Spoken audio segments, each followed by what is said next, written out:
Sarge. I want to go home. Ready, Jenkins? 2 years of mud and blood and guns. I tell you, I'm homesick. Remember, Jenkins, you're a soldier. I'm just a kid. A kid with a gun 1,000,000 miles from home. Well, I got a right to live!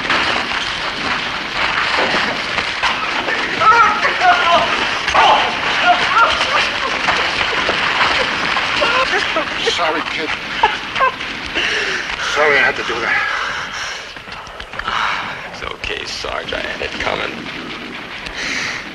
I know it's tough, kid. We have to hang on. Hang on until victory is ours. And we can wake up in our little old room back home. Smelling Mom's apple pie baking in the kitchen. Go out to the ballpark and root for our favorite team. And walk down Main Street with that little old girl who's waiting there for us.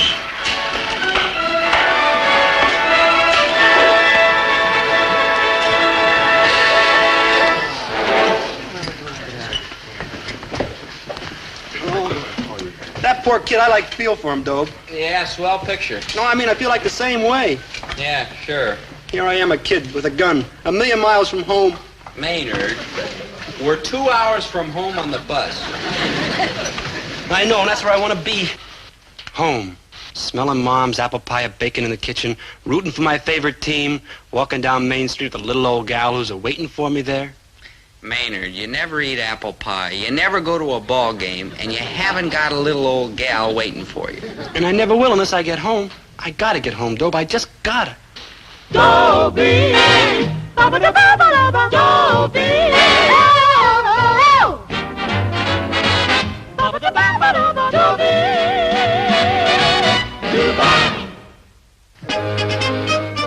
Who'd ever expect Maynard G. Krebs to get homesick? I mean, you should see his home. But he's really got it bad, so I've been trying to help him. First, I suggested he get it out of his system by writing home and telling his nearest and dearest how much he misses him. So he did. Dear bongo drums, I miss you like crazy, like love, like Maynard. P.S. Regards to my folks. Then I thought maybe it'd help if Maynard's folks wrote him a nice, cheerful letter. Dear Maynard, your mother and I feel very cheerful these days. We often talk about you and where you are. And the more we talk, the more cheerful we feel. In fact, we're deliriously happy. Love, Dad. P.S. Have you considered re-enlisting? But nothing seemed to help. Maynard says he's just got to get home for a while. So he asked our CO, Lieutenant Merriweather, for a 3-day pass. I must say the lieutenant was very sympathetic and understanding. No pass! Like, please? Private Krebs, I'm talking to you like a father. My father doesn't talk to me like that. He always hollers. Like a brother, then. I'm an only child. I said like a brother! My folks wanted a big family, but then they had me. Krebs? My father figured he better quit while he was behind. Krebs, I'll say it for the last time. No pass! Just a little 3-day pass. No pass. I'll be back before you even know I'm gone. No pass. You even miss me. Krebs, I'd be delighted to miss you. Missing you is my dearest aim in life. But as for your pass, my reply is a positive, definite, unequivocal, irrevocable, immutable, total, and final negative! Sir, all I want is a simple answer. Yes or no. Out. Out! Sir. Corporal Mallory's ready to take off. Will you sign his pass? Gladly.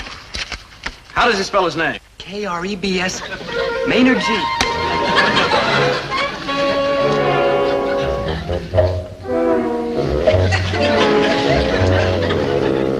The United States Army is a fine democratic institution.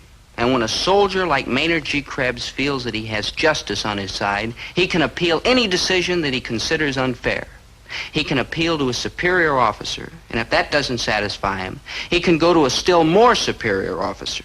And if that doesn't satisfy him, he can go to an even still more superior officer. My friend Maynard G. Krebs, being a man of direct action, decided to eliminate the middleman. He went right to the top. No pass! I tell you, I've had it, Dobe. I'm gonna bust out. That's foolish talk, Maynard. Honest, Dobe, one of these days I'm just gonna take off and go under the hill. Maynard, it's called going over the hill, and you'll do no such thing. But I miss home so much. I mean, calm down and eat your stew. Even the stew makes me homesick. The stew makes you homesick? Yeah. Maynard, this is terrible stew. I can hardly eat it. I know. It's just like my mom used to make.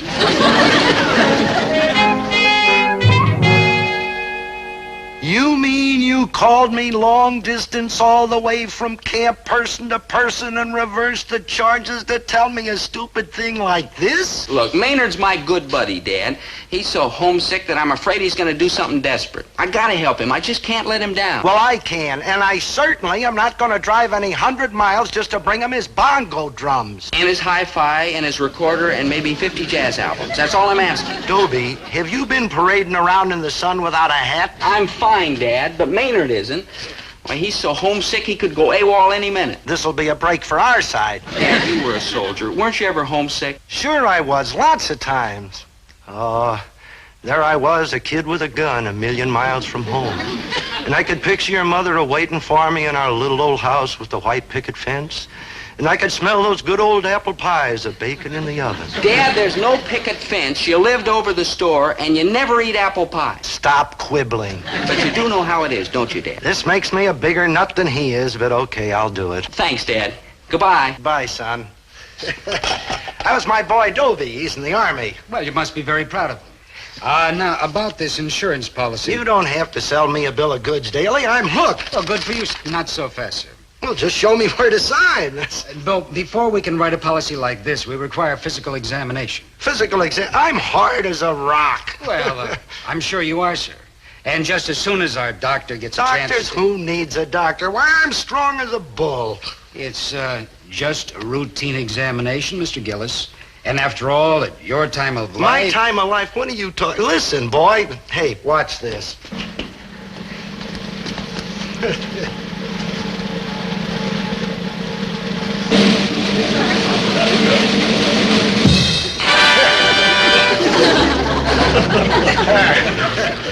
How do you like them apples, huh?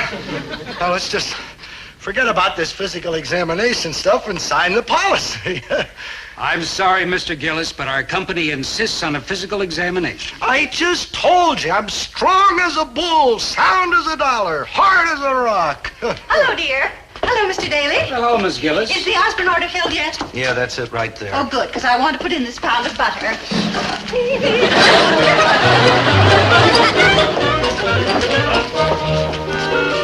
The insurance doctor will be here Tuesday, 3 o'clock. Oh, she is such a busybody.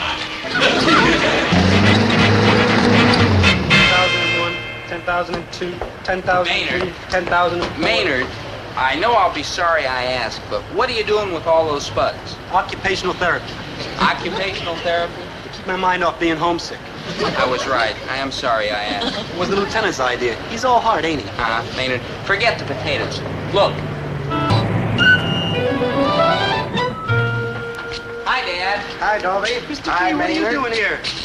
Well, I just happened to be in the neighborhood. Thought I'd drop in. To bring you a few things from your room back home, Maynard. Like wow. Wow, wow, wow. Like wow, wow, wow, wow, and I must be out of my cotton picking mind. Up in my room, my very own old room, just like I left it. Yeah, it was easier than trying to find anything. Dad, you're a great human being. Oh, hello, little bongo drums. Like hi, little old guitar. Oh, greeting souvenir of happy hours at Patsy's Pizzeria. Maynard, don't be maudlin. Hey, and here's my little old bed. It's gonna be kind of hard to sleep in. I'll keep like falling out. Maynard, I put it that way just so I could get it down here. Home. Home at last. How do you feel, good buddy? Like awful. What's wrong? Did Dad forget something? No, your dad's a great human being. He brought me everything I own, everything that spells home and happy hearts to me. So? So now I'm more homesick than I was before. Ever read a book called Moby Dick? It's about this kooky sea captain named Ahab who goes wigged for a big white whale. He just can't relax till he harpoons it. Well, that's how it is with Maynard about getting a pass home. He'll stop at nothing. He'll do anything for it. Even work. Be it ever so like humble, there's no place like home.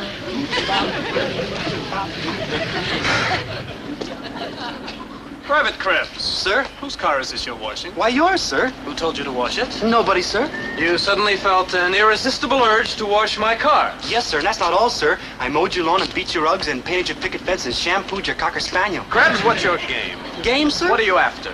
Oh, nothing, sir. I'm just doing it out of the kindness of my little kind heart. I see. Now can I have a pass to go home? No. Just a little old 3-day pass? No. You mean after I washed your dirty old car and mowed your ratty lawn and beat your shabby rugs and painted your rotten picket fence and shampooed your crummy Cocker Spaniel, you still won't give me a pass? Krebs, did you ever hear of the 13th Amendment to the Constitution? Nope. It abolished slavery. That's like a good amendment. But there's a good military regulation, too, Krebs. It expressly forbids any officer to use any enlisted man as his personal servant. I like that one, too. If the post commander heard about this, I could be busted to acting corporal. They could ship me back to ROTC. Just for having a clean Cocker Spaniel? Oh, Krebs, out of my sight. Private Krebs, Sir? come back here.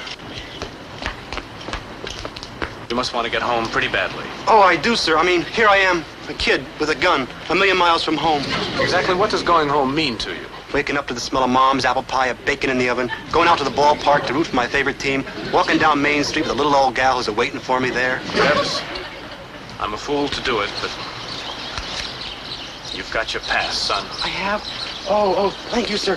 Oh, thank you, sir. Krebs, I want no unmanly display of gratitude. Thank you, sir. Thank you. There is a bus leaving the post in exactly 10 minutes. If you are not on it, I can guarantee that I will suddenly have a return of sanity and revoke your pass. Yes, sir. Like, bless you, sir. You have exactly 9 minutes and 50 seconds. Krebs? Krebs?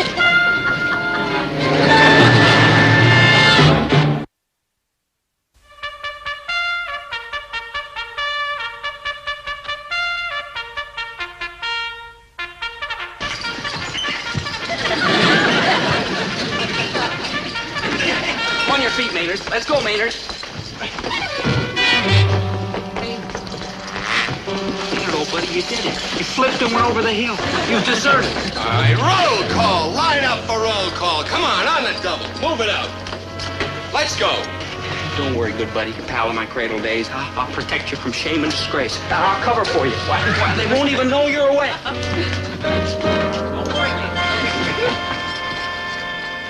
All right, James, Colma, Isaacs, Brown, Gillis, Here. Duffy, Shaw, Bauer, Johansson, Krebs. Like here, your sergeantship.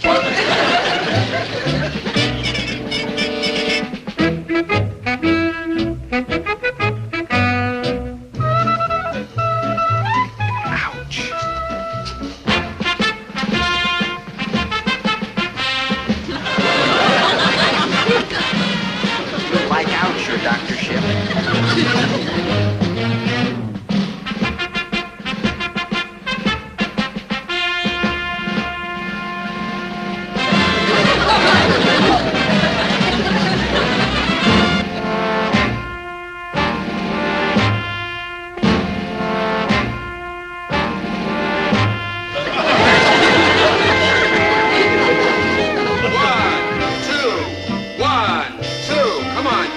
Some snapping on, will you? 1, 2, 1, 2, 1, 2, 1, 2. Attaboy, Krebs, you're beginning to look like a soldier. 1, 2,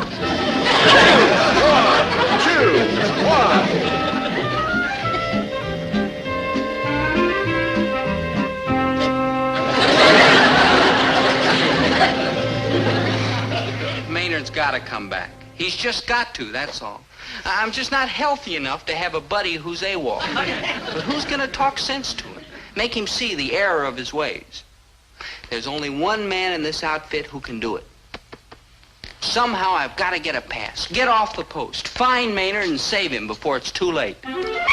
I'm very sorry to hear that, Gillis. Oh, thank you, sir. Your father must be in pretty bad shape if they sent for you. Oh, he's sinking fast, sir. Did the doctors know what's wrong? Yeah, it's a mysterious ailment, unknown to medical science. Well, of course you can have emergency leave. At a time like this, your place is at his bedside. Oh, thank you, sir.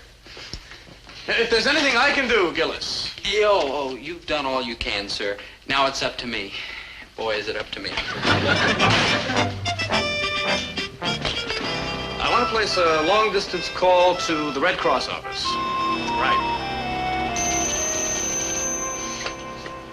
Red Cross office, Mr. Mims speaking. Mr. Mims, this is Lieutenant Merriweather. I've just given an emergency pass to one of my boys, Private Dobie Gillis. His father is desperately ill. I wonder if you'd have one of your people look in on him. Certainly, Lieutenant. I'll do it myself. Thank you, Mr. Mims. I'm sure Private Gillis will appreciate it.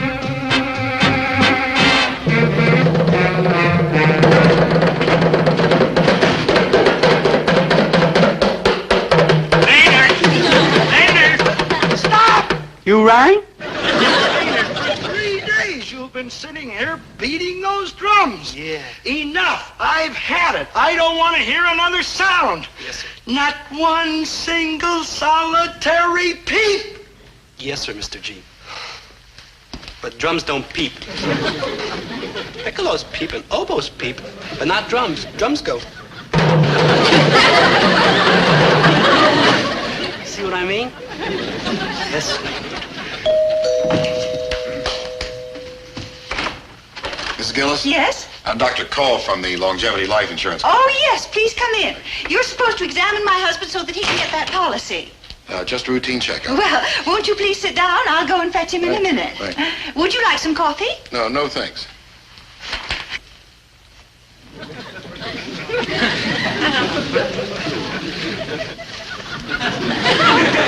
Stop. I'm just like pretending. Well, just like stop pretending, too. Like golly. Like golly, why don't you go home, Maynard? Sir? Look, you came home from camp because you were homesick, didn't you? Well, go home. I did, but my folks threw me out. Then I went to the good old high school and the good old sweet shop and the good old record store, and they all threw me out. And now you're trying to throw me out. Gee, Mr. G, it's just like the good old days. Can't you find some other place in town that you like that won't throw you out? No place I like your friendly little cheerful grocery store. Oh, very touching. I wouldn't trade it for a marble palace. Well, I would. Let the rest of the world call it seedy and shabby and run down The and rest beat up. of what were? But not I. The moment I walk in the door, I can hear the cans on the shelf and the vegetables in the bin and the meat in the rack all saying, "Welcome home, Maynard." Maynard, I'm sure that when you walk in the door, you can hear the cans on the shelves and the vegetables in the bin and the meat on the rack saying, "Welcome home, Maynard." But speaking for myself...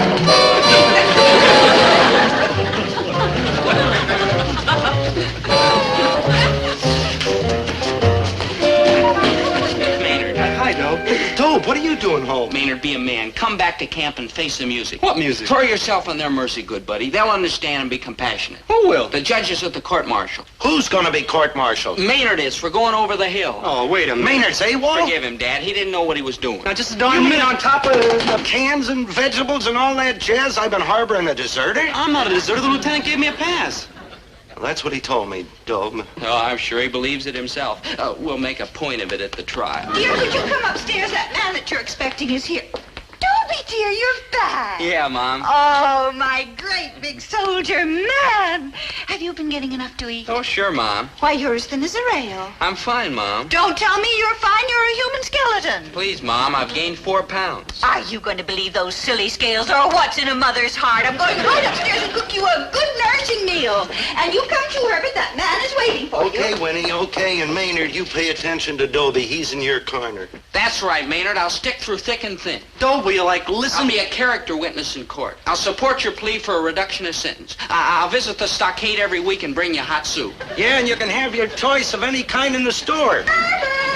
Coming, Mother. See, Maynard, we're all on your side. Dobe, you're a good buddy, and your father's a great American. I hate to throw a monkey wrench when everybody's being so swell to me, but I really have a pass. Oh, See? Maynard. Maynard, you forged this pass, didn't you? No. You can level with me. I understand. Well, I wish you'd stop trying to understand. Excuse me, I'm from the Red Cross. Maynard, I'm your best friend in the whole world. Sure, thinking I'd do a ratty thing like that. Now, look, I'm looking Maynard. for a Mr. Herbert Gillis. He's upstairs. Now, look, Maynard, you couldn't help yourself. There you were. Mr. Gillis is still among us. Yeah, sure. Don't look at me like that, Maynard. I'm your good buddy. Some good buddy calling me a deserter and a forger. Me, Maynard G. Krebs, boy patriot. Look, I didn't say that. Well, I'm glad to know what you think of me, ex-good buddy. Maynard, look. That's not what I said. Like goodbye forever, or even longer. Maynard. Would it be possible for me to see him? See who? Herbert Gillis. You want to see my dad? Oh, poor lad, I can imagine what you're going through. Yeah. Who shall I say is calling? Well, my name is Mims. I'm from the Red Cross. Red Cross. Well, Dad usually contributes through his Oh, I'm Legion not here post. for a contribution. Oh? At a time like this, heaven forbid. Tell me, how is your father? Oh, just fine. Then there is hope that he may yet recover? Recover From the what? grave illness which caused you to apply for emergency leave. In such situations, the Army always asks us to investigate. You, of course. It's just a routine checkup to make sure the emergency is genuine. It's genuine, all right. I mean, if there ever was a genuine emergency, this is it. That's it, Mr. Gillis. Well, am I all right, Doc? Considering your age, guess you're not too decrepit. Decrepit, I'm sturdy as an ox. Middle-aged ox. All right, do I get the insurance or don't I? Well, you're not the most hopeless risk I've ever seen. I just told you I'm sturdy as an I ox. could just get washed up. Oh, yeah. Well, right through here. That's it. Sturdy as an ox. Dad, lie down on the couch. Don't ask any questions, Dad. Just lie down. What's gotten into you, There's boy? a man here from the Red Cross. Well, I always give through my Legion No, post. Dad. He's here to find out if you're as sick as I said you were. You told him I was To sick? get emergency leave, I had to get home to talk to Maynard. I know, but I just... Don't argue. You want to be bringing hot soup to both of us?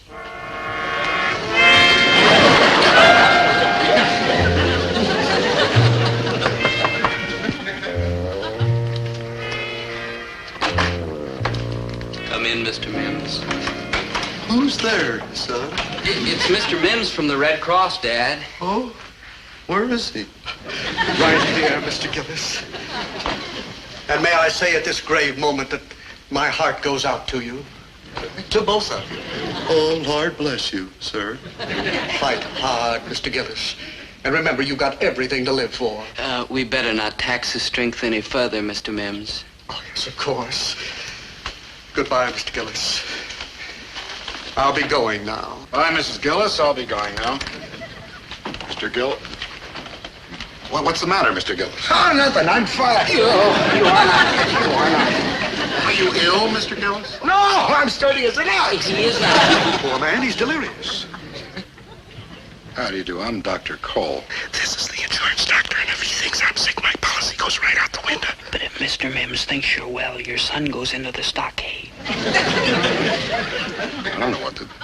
Mr. Gillis, what's going on? A few moments ago, you were perfectly fine. He was not. Are you questioning my professional judgment? No, yes. I insist on calling in a specialist. Look, I'm a busy I'll man. have him here in a jiffy. Where can you find a specialist just like that?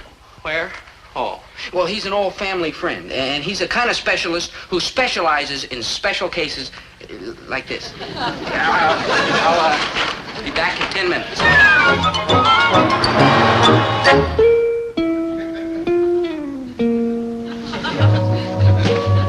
Come in, Dr. Distelfink.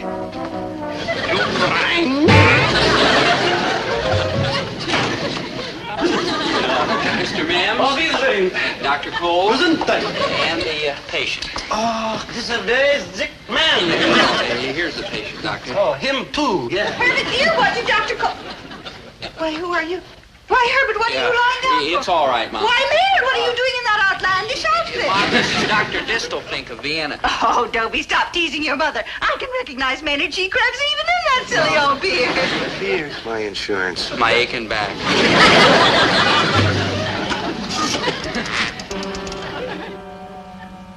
Operator, connect me with the military police. Is there something wrong? Nothing bad is going to happen to my boy. Of course not, Mom. After all, what can happen to me in prison? She's such a busybody.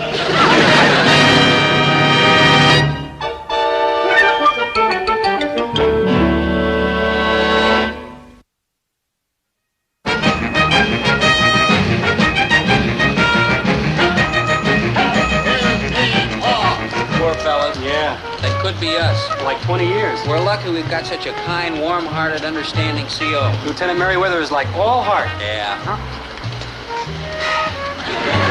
Yes, sir. He's all heart.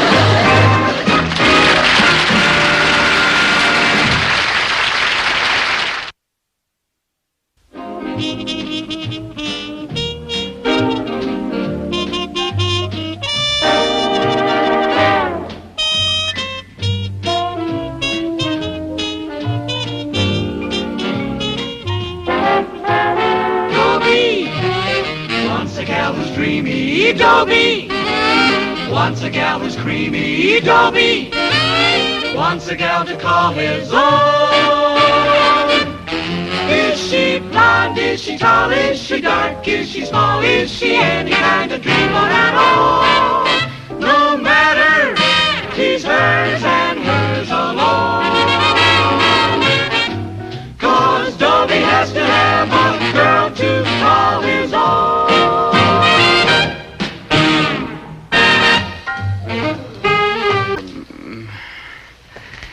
Hello. You were saying?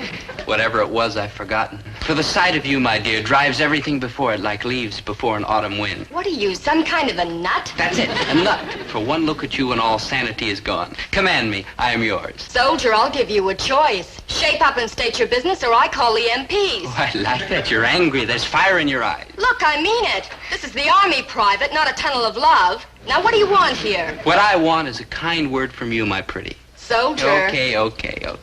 Private Gillis reporting as ordered by Lieutenant Merriweather. Just a minute. Now what? I don't get it. Look at you, so young, so fair, so beautiful. How can you be so GI? I'm a soldier, hadn't you noticed? A soldier, yes, but first a woman. Nobody. A woman, yes, but first a soldier. First, last, and always a soldier.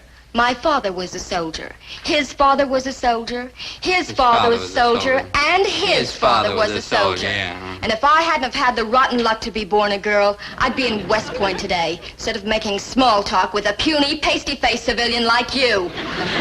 Oh, now, just a minute. Just a darn minute. It so happens I'm not a civilian. Oh, yes, you are. That uniform doesn't make you a soldier. What makes a soldier is military tradition, background, family. Soldier's blood flowing in your veins generation after generation. Well, for your information, miss, my father was in the big one, WW2, with the very distinguished record. Really? Really. Did he win any medals?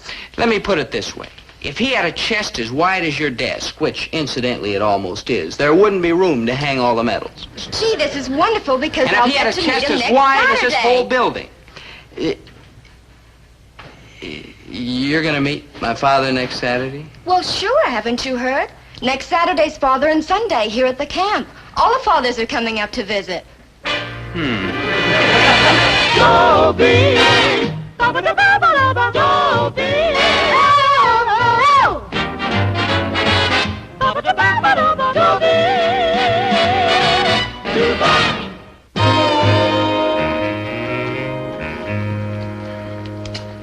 That was a big lie I told that pretty whack about my father being a war hero and winning all those medals. That was a plain, downright lie. But I ask you to believe something. I'm not a liar. I'm an honest man. It's only that I get carried away sometimes, like when I see a pretty girl. Then somehow I start lying, and one lie leads to another, and then another, and then another, and boy, I sure tell a lot of lies for an honest man. Ah, Gillis, I've got a job for you. I guess you know next Saturday is Father and Son Day. So I hear. I want you to go to your company and tell them I want a 100% turnout. Every father in the outfit present and accounted for. And that means yourself, too, of course. Mine, sir? You want my father here? What a day I've planned. Luncheon, softball game, three-legged race, and then a big community sing. Yeah, but sir... Get cracking, Gillis, and be sure everybody has his father here. Dismissed!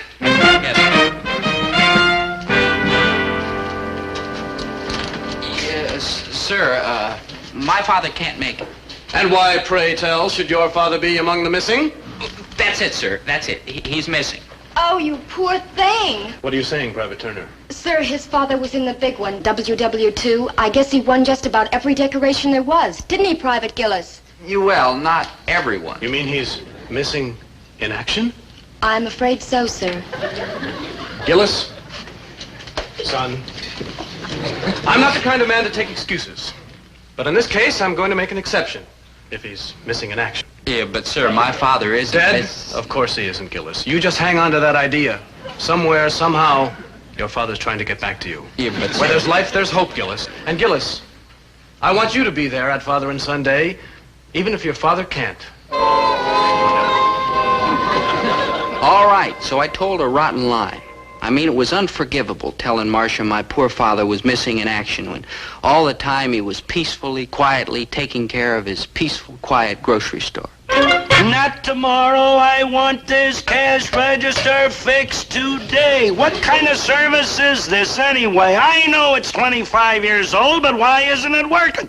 I'm 45. I'm still working. Now I want it fixed today. Now. My poor, quiet, peaceful father. And I had to go tell a rotten lie about him. Why? Because I'm a rotten liar. You want another reason? I'll show you. Poor baby. Poor darling. Yeah, now the other side. Of course, my dear. Dobie, wouldn't it help to talk about it? About your poor father missing in action?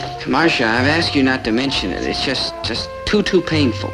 Of course, Dobie. Forgive me. Mm-hmm. Now, both at once. Yes, dear. Yes. Like, hi, Dobe. Like, hi, girl. What's the matter, Dobe? Don't you feel well? Oh, hi, Maynard. Marcia, I'd like you to meet my good friend Maynard G. Krebs. Private Krebs, Private Turner. Like, hi. Hey, Dobe, heard from your father lately? And you call yourself a friend of Dobie's?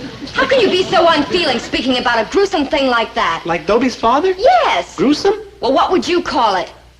Gruesome. Don't you think an apology's in order? You're like right, girl. Dobe, I'm sorry about your father. Thanks, Maynard. Haven't you got someplace to go? Like where? Well, why don't you go play on the rifle range? Oh, I can't. I'm confined to barracks. Maynard, if you're confined to barracks, what are you doing out here? Oh, yeah, good thinking. Yeah. Good night. Hey, Dobe, you know how come I'm confined to barracks? No, Maynard. Because my rifle was dirty. Swell. Good night, Maynard. Would you like to know how I got my rifle dirty? No, Maynard. Would you? All right. Hey, you're all heart, girl. Thank you. Well, good night. Hey! How did you get your rifle dirty? Believe me, Marcia, you're gonna regret this. My rifle? I got it dirty when I was digging in the ground. Good night, Maynard. Just a minute. Digging for what? Worms. You mean like fishing worms? Yeah. Maynard, where were you going fishing? There's no water for 100 miles. Right. That's why I wasn't going fishing. I warned you. What were the worms for? The little birds in the nest in the barracks. Let me see if I can get this straight. Oh, what a dreamer. There's a nest of little birds and you dug up worms so you could feed them, right? Right. Well, that's very sweet, Maynard, but the mother bird always feeds the little ones. Oh, I don't think so, girl. They're in my foot locker. Maynard, you can't keep birds in your foot locker. Why not? I took the cat out. Any further questions? No, Dobie. Okay. Good night, Maynard. Good night, Dobe. Hey, I like this girl. She's more intelligent than most of your girls, but then who isn't? Good night, Maynard. Hey, how did she know about the tough luck with your father? Maynard, good night, good night. Will you go back to the barracks? It's all right, Maynard. You stay. I have to go back to the whack area anyway. Must you? I'm afraid it's time. Well, I'll walk you back. Thank you, Dobie, but you better help your friend. He needs it more than I do. Good night, Dobie. Good night, Marcia. Wonderful girl. And smart, too. Hey, Dobe, how did she know your father was mean and rotten? Maynard. No offense. No offense. Hey, is your father coming to the Father and Son Day Saturday? No. Neither is mine. I called and asked him, and you know what he said? What? He cried. He always cries when I talk to him. Hey, Dobe, did you ever see a grown man cry? It's spooky. Sometimes when he sees me, he gets like goosebumps all over. Once he swelled up so big, they had to cut him out of his pants. Sometimes his skin twitches like when a horse is trying to get rid of flies. And once my mother left us both home alone together, and he curled up in a little ball and whimpered till she got home. Here, enough? Good thinking. Yeah. Hey, Dobe, how come your father's not coming? I didn't ask him. How come? I didn't want Marcia to meet him. Good thinking. No, Maynard, you don't understand. I told Marcia that my father was missing in action. Dobe, how can such big black lies come out of such little white teeth? Maynard, no, I don't know, Maynard, honest, I don't. I don't mean to lie, but I just get carried away. And man, do you get carried away. Look, Dobe, I don't know how you're going to get out of this one, but one thing's for sure, you better not be at that Father and Son Day celebration. I have to. Lieutenant Merriweather said so. Ooh, you're like doomed. Why? I'll just sit in the background and be perfectly quiet. You, Dobe? Come on, good buddy. This is your old friend, Maynard G. Krebs, you're talking to. I've been listening to you tell lies on every occasion since we've been little tiny babies. Why, the first word you ever said was a lie. You looked up at your mother and said, Daddy. And if you go to that Father and Son Day celebration, you're not going to stay in the background. You're going to be right up in front taking bows. And you're not going to be quiet. You're going to make a speech. A nice, big, fat speech full of nice, big, fat lies. Maynard, I promise you I won't make a speech. You won't? You have my solemn oath. You promise? I promise. Dobe? Yeah? You'll make a speech. Really, Ethel? That's funny. I don't think Herbert even knows about it. I just can't understand it. Well, there's probably some simple explanation. Wonderful talking to you, Ethel. Bye. That was Ethel Krebs, Maynard's Maynard's mother. Oh, that poor woman. Herbert, did Dobie call you or write to you in the last few days? Not that I know of. That's strange. What's so strange about it? Yesterday was payday. Wait till he runs out of money. Say, like, tomorrow? He'll call, boy, will he call. No, dear, that's not what I mean. Ethel says that Maynard called his father a few days ago and invited him up to the army camp Saturday. They're having a father and son day. And you say Dobie didn't call you? No. Well, he probably will, dear. When? It's 4:30 p.m. Friday afternoon. He's going to call at this hour so I can be up there at camp tomorrow morning? Well, it probably slipped his mind. You know how boys are. He is not a boy. He is a soldier in the United States Army, and it did not slip his mind. Are you suggesting that Dobie deliberately failed to invite you up for Father and Son Day? Suggesting? I am telling you without fear of contradiction. I don't blame him. What does he want me around for? And why, pray not? Because I am a loudmouth and a blowhard, and every time I get around a bunch of GIs, I start telling them about the good old days when I was a first sergeant, WW2, the big one, you know, with the good conduct medal. Oh, I don't blame him for being ashamed of me. Well, you ought to be ashamed. That's who ought to be ashamed. Talking like that about your son, who loves you and is proud of you and holds his head high and tells the entire world that his father is Herbert T. Gillis. He says that? Dobie says that? Herbert T. Gillis, you have a very short memory. Don't you remember the day he left for the Army, standing right here in this very store, saying out loud and clear, Mom, Dad, you may be dull, ordinary people, but you are my parents who gave me birth and raised me to manhood. And no matter how high or how far I go, I will never forget my humble origins. He's all heart, that boy. And so is his father. Well, his mother ain't exactly a wicked old witch either. Oh, dear. You're a fine man, Herbert. And you were a fine woman, Winnie. And we have a fine son. Who's so ashamed of his father that he doesn't even invite him up for Father and Son Day.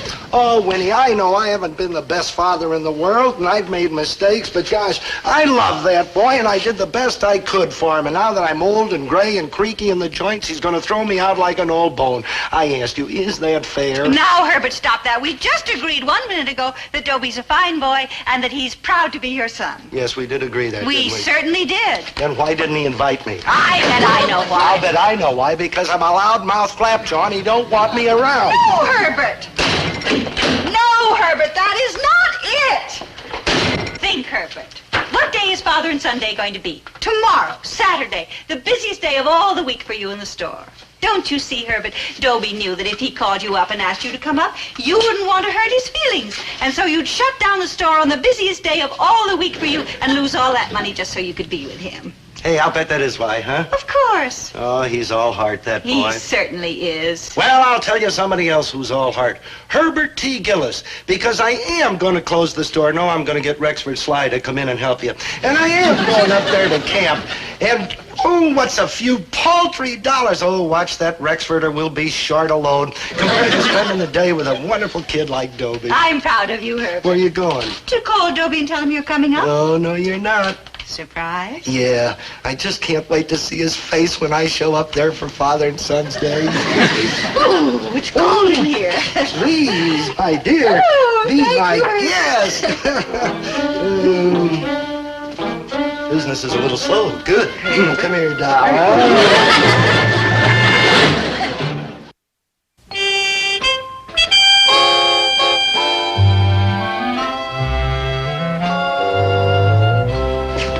Sir, it's very kind of you, but I shouldn't be here. Ridiculous, Dobie. Who has a better right? Isn't that so, sir? Absolutely. Gillis, not only are you going to attend this luncheon, but you're going to sit at the speaker's table. Oh, no. Like, oh, no. I insist. Honest, sir, I don't deserve it. You do, too. He do not. Gillis, you will sit at the speaker's table. That's an order. I won't have to speak, will I? Not if you don't want to. He don't want to. I sure don't.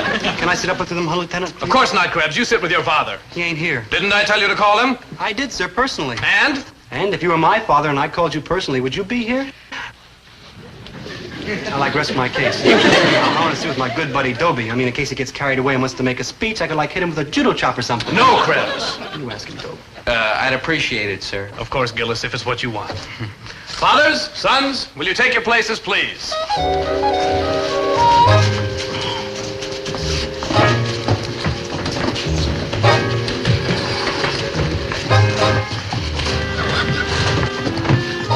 Dobe, good buddy, you're not going to make make a speech, are you? Certainly not. No matter how the lieutenant begs you, you still won't do it, will you? Of course not. And if the people start applauding, you still won't do it? Absolutely not. And if they keep applauding like real loud, you still won't do it? Positively not. You'll do it. Gentlemen, your attention, please. I am Lieutenant Merriweather, Laundry and Morale Officer of A Company. I want to welcome you all to our first annual Father and Son Day. For it has been wisely said, a boy's best friend is his father. Therefore, boys and dads, look at each other. Smile at each other. Rejoice in your hearts that you have each other. And perhaps you can also find it in your hearts to spare a little pity for those who are not so fortunate. Uh-oh, here it comes. Don't worry, Maynard. Dobie, you're not going to make a speech, are you? Of course not. You will. Seated here at this table is a soldier whose father is unable to be here today. That boy's father is unable to be here, gentlemen, because he gave his last full measure of devotion so that this nation could long endure. It grieves me to tell you, gentlemen, that that boy's father is missing in action. Come on, Dobe, let's cut out. Let's blow this place. Shh. That's what you're going to do. Make a speech. But I am sure, gentlemen, that if that boy's father, that missing hero, were here today, he'd be just as proud of his son as all of us are. Gentlemen, I take great pleasure in presenting Private Dobie Gillis. Private Gillis, will you stand up? Thank you, Gillis. That's okay, Lieutenant. It's good to have a man like you in my outfit. Nah, your ace is in my book, Lieutenant. Gillis, do you think you could bring yourself to tell us a little about your father? Oh, no, sir. He can't talk about it. It's too painful. It hurts him. He gets fainting spells. Don't ask him. Are you sure? Oh, yes, sir. He's sure. You know, Gillis, sometimes it helps when we talk about these things instead of keeping them bottled up inside. Oh, not with him, sir. No, sir. Every time he mentions his father's name, he just like topples over in a coma. You Maynard, that's coma. Yeah, that's what he topples over into, sir. It's all right, Gillis. I understand. Now, gentlemen, if you will, another round of applause for Private Gillis, and then we will all raise our voices in a medley of patriotic airs. Well,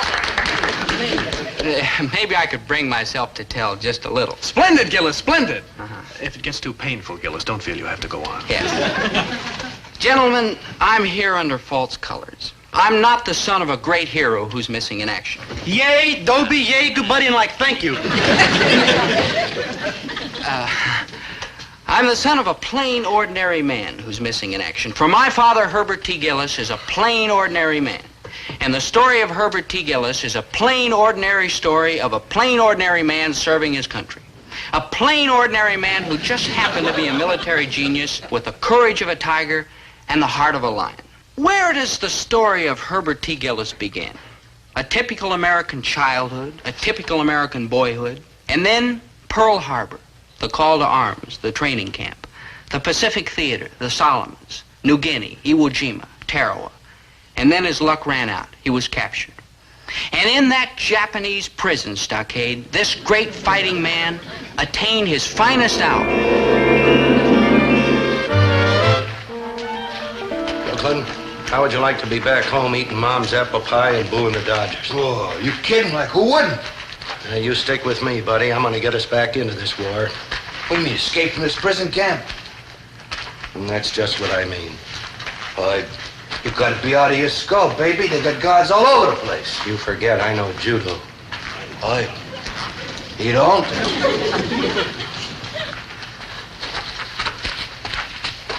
What's that? A big black belt. That's right. A big black belt. And the black belt is the highest you can go in judo. I know tricks that ain't been invented yet. I know nerve centers that are unknown to medical science. Hey, like what? Like this. How'd you do that? America know-how. Come on, let's get out of this wreck. Hey, buddy, you got a match?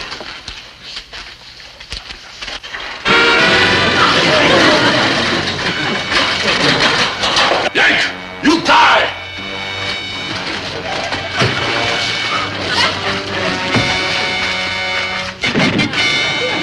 Come on, we're walking out of here. Hey, wait! I'm scared. I'm scared, too. But if we're ever going to eat taffy apples at the USO with the Andrews sisters and Francis Langford, first we got to get the bluebirds back over the white cliffs of Dover. Proud and tall, Dad marched out of that camp, followed by his faithful buddy Brooklyn. But their troubles weren't over yet, not by a long shot. Quiet. Looking for somebody, sir? Who are you? I don't know. Let's wait and find out. But there was still an obstacle to overcome before Dad could find freedom. A great big obstacle. I don't suppose any of you here have ever heard of the bridge over the River Kwai.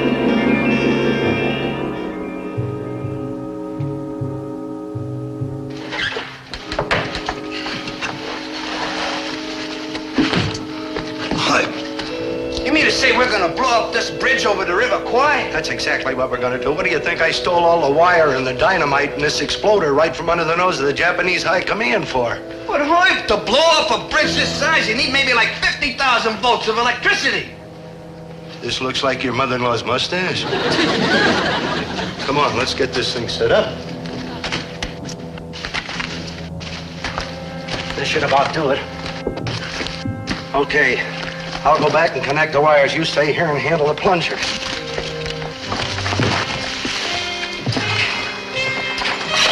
And don't get this thing any closer or we'll go up with the bridge. I got you.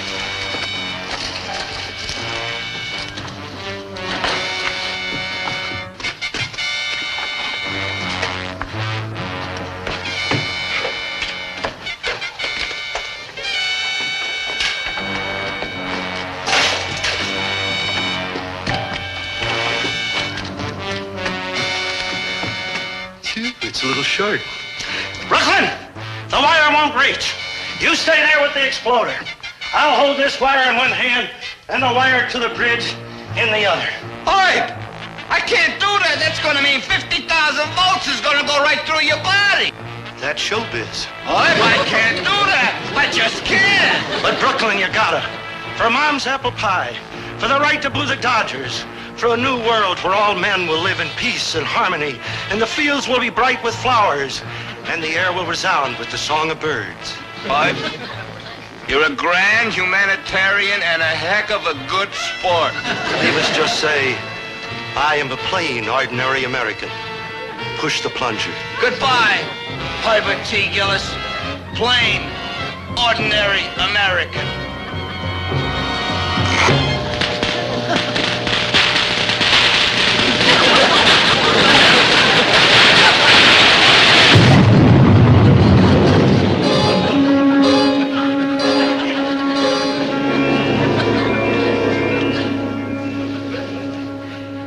Gentlemen, is why my father, Herbert T. Gillis, a plain, ordinary man, is missing in action. Good buddy, good, but let's get out of here while we still can. Maynard, I can't leave. They'll be asking for autographs later. No, Dobe, I'll visit the guardhouse as often as I can. Oh, like, hi, Mr. G. I thought you were missing in action. Maynard! Oh, don't blow the whistle on Dobe, Mr. G. Like, please, he'll get 30 years in the guardhouse, 30 years on moldy old bread and water with little green bugs in it. Like, please, Mr. G. Relax, Maynard. What I want to know is how did Dobie ever get himself mixed up in this wild story? You know, what a stupid question. Who's the girl? You see? I see. Oh, you wouldn't squeal on Dobe, would you, Mr. G? Maynard, you were forgetting I was a first sergeant in WW2 and happen to know a thing or two about the fine points of bull slinging myself. But this time, I'm afraid the kid's outdone his old man. What are you going to do, Mr. G? Watch. Dobie! Dobie, my son, it's me, your father. They found me. I'm here. I'm not. Oh, I'm alive, and home at last. My son. Yeah, my dad. Can it be true? Is it really happening? Yeah, I think it's really happening. After all these years, you found each other at my father and son day? Yes, sir, Lieutenant. Oh, for joy! For Sir, I know you must be tired after your long and perilous journey, but would you be good enough to tell us a little about it? With pleasure, sir. After I blew up the bridge on the River Kwai, I was washed ashore. Plunging back into the stream, I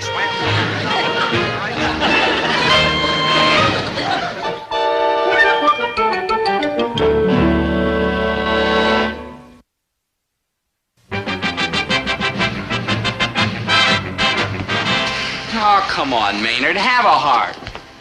My fingers are killing me. No, N-O negative. I said 1,000 times. That's what I meant, 1,000 times. Now go like you promised.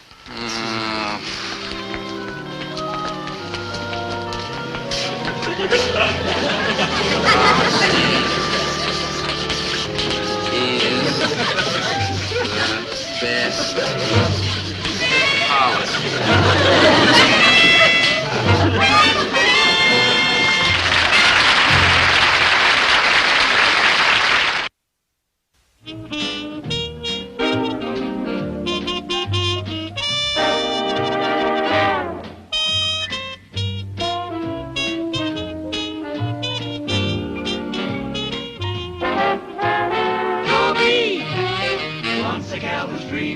Dobie wants a gal who's creamy. Dobie wants a gal to call his own. Is she blonde? Is she tall? Is she dark? Is she small? Is she any kind of dreamboat at all? No matter, she's hers and hers alone. 'Cause Dobie has to have a girl to call his own.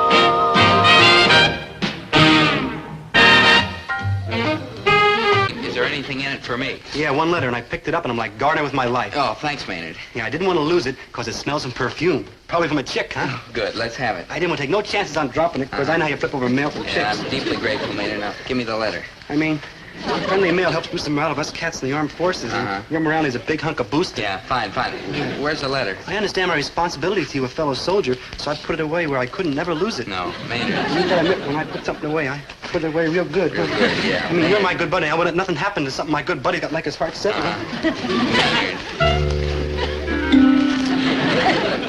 See how good I hit it?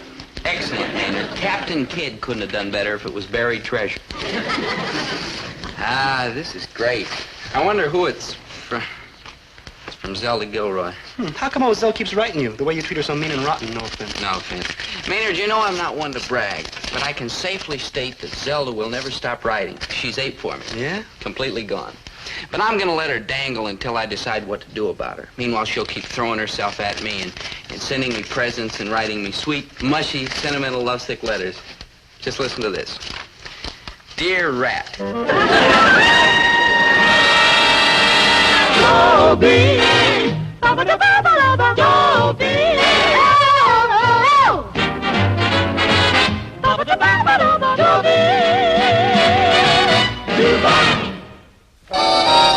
This innocent-looking document's not really a letter.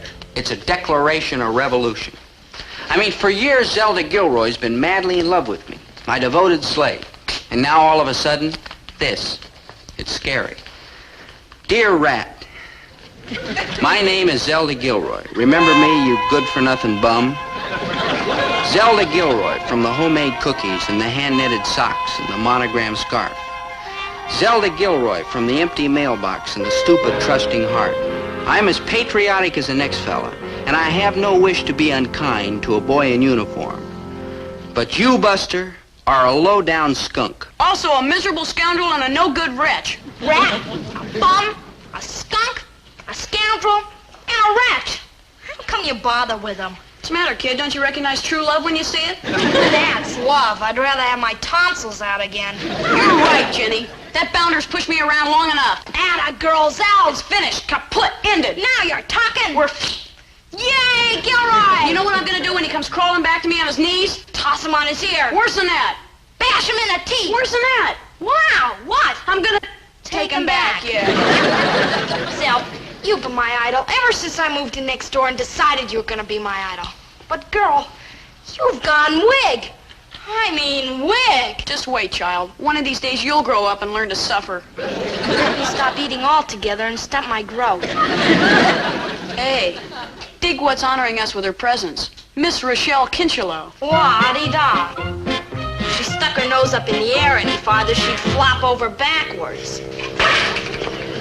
Bonjour, ma chère Zelda. Hi, Rochelle. I didn't know you were back in town. Oh, just passing through on my way back to the fashionable Recherche finishing school I attend in the East. Goody. In honor of the occasion, my family is throwing a lavish party for me on Sunday night. You will attend. Gee, thanks, Rochelle. I'd love to. You're not actually a member of my social set, but since we did go to school together at one time, I feel I owe it to you. Thanks a lot. Naturally, all the girls are expected to attend with escorts, but I expect in your case we shall have to make an exception. Now, wait a minute. Unless, ma petite, you would like your father to bring you. Now, hold on, Or Rochelle. maybe your brother. Kick herself. Or I could arrange a blind date for you with one of my discarded beaux. Now, just a minute, Rochelle. Just a darn minute. What makes you so doggone sure I can't get my own date? Come now. Go to yourself right now, La Banza. Zelda, mon enfant, perhaps you would rather come to the party alone. You're so used to it. Vraiment, mon petit chou. Vraiment, mon petit chou, yourself, sister. It just so happens I can get a date for myself. Of course you can. You bet I can, with an adorable, charming, devastatingly attractive fellow. Do tell. Yes, he'll take me to your party or anywhere else I want him to because, well, We're secretly engaged. Oh, and what, pray tell, is the name of this si charmant garçon? Dobie Gillis, that's what his name is, and he's crazy mad in love with me. Oh? Oh. Fine. I shall look forward to meeting the lucky fellow. Who don't? Au revoir, ma vieille Zelda. Till Sunday night with your fiancé. You bet.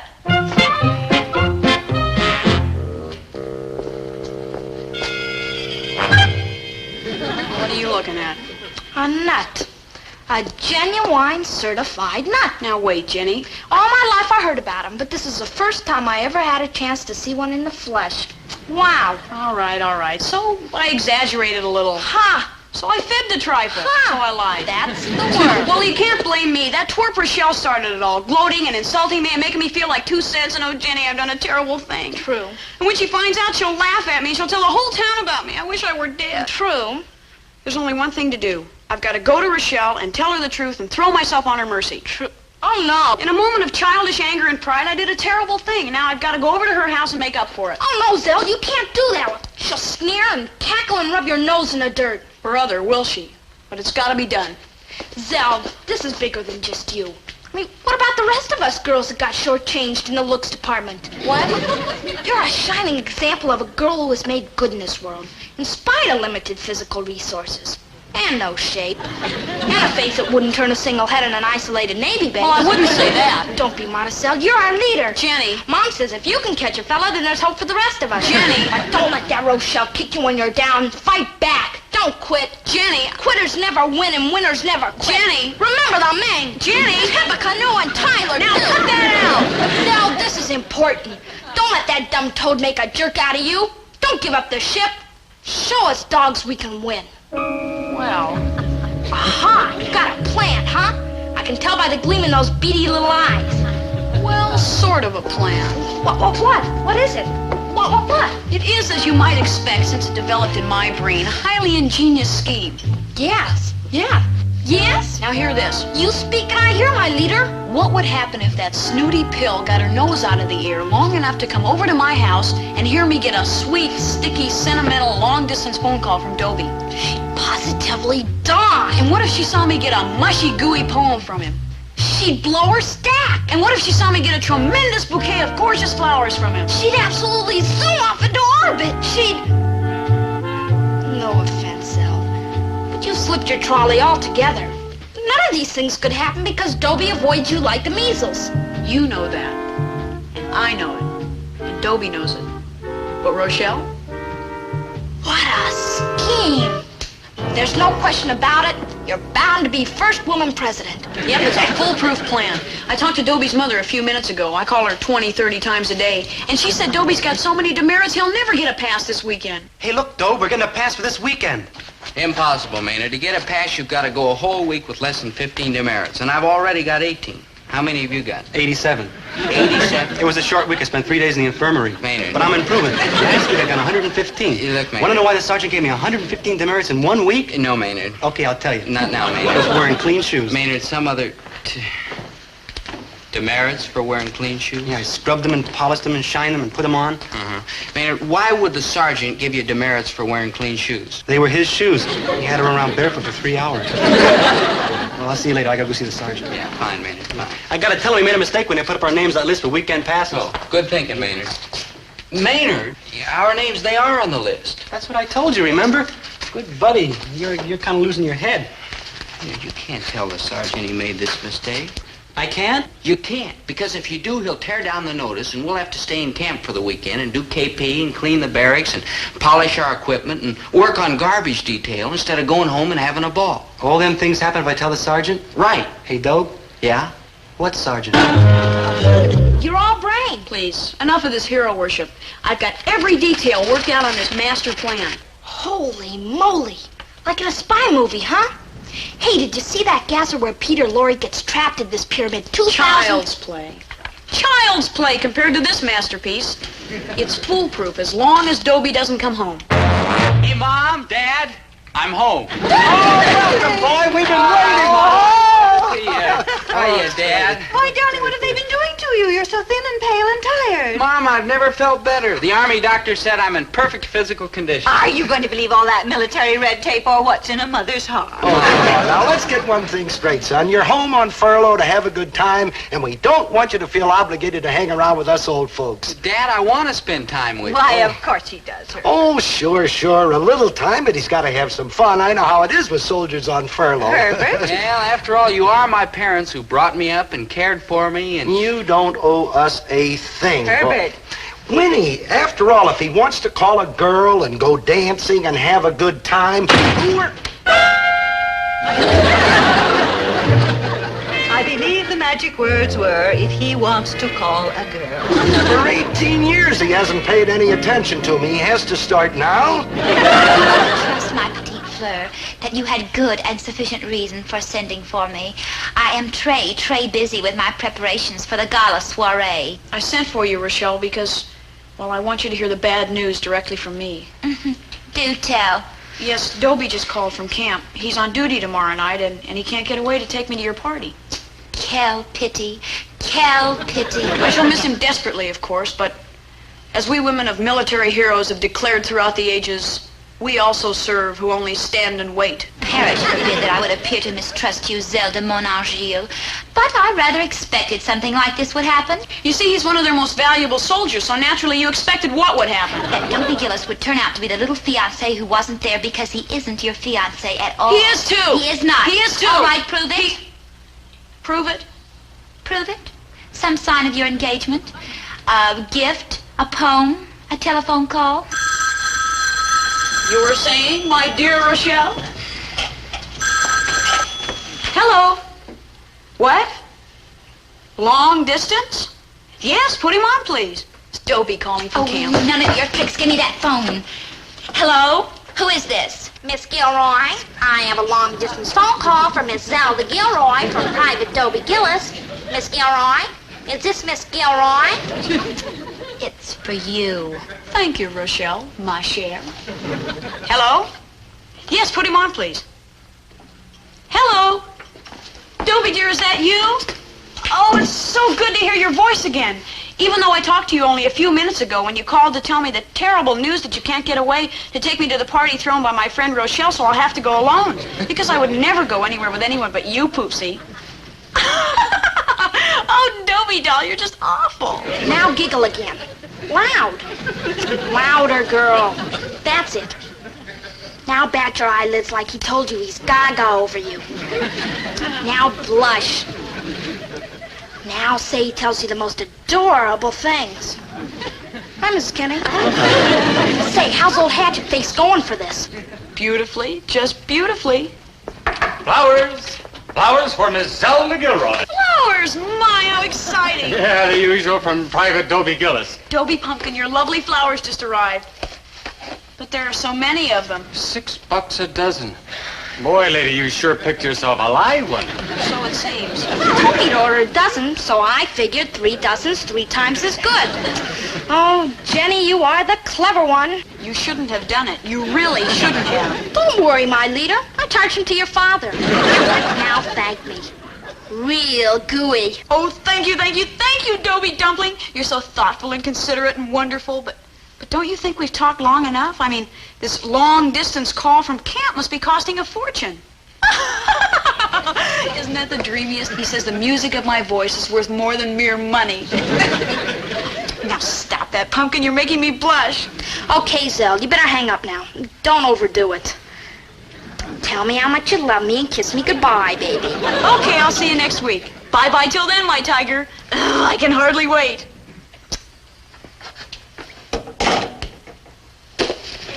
Any questions? Carnations! My great bronze hunk of man always sends carnations on Saturday. Aren't they scrumptious? Of course, then so are the roses. He always sends those on Monday. Gracious, a poem! He always writes such divine poems, the love. Isn't he just shameless? What's it say? Do you really want to know? Yes. Okay, you talked me into it. Zelda, you are my angel. Zelda, you are my love. Zelda, I began to adore you. The very first moment I saw you. Saw you? Poetic license. Miss Dobie Gillis must be a magnificent human being. Oh, not really magnificent. Just fine and decent and upright. Even humble, springing as he does from peasant stock. His parents run the local grocery store. But his heart is pure and his soul is good and he loves me and that's what really counts. Very touching. Yes, I rather liked it too. Forgive me for doubting you, darling. Oh, forget it. It was more fun this way, darling. Then I'll see you at the party tomorrow night, even without your fiancé. Won't I, mon vieux? You sure will, ma crouton. Thank you, darling. I had a lovely time. Likewise, I'm sure. Ta-ta. The old dumb tour freely got taken, huh? Like somebody hit her with a plank. The poor thing. Yeah, the poor thing.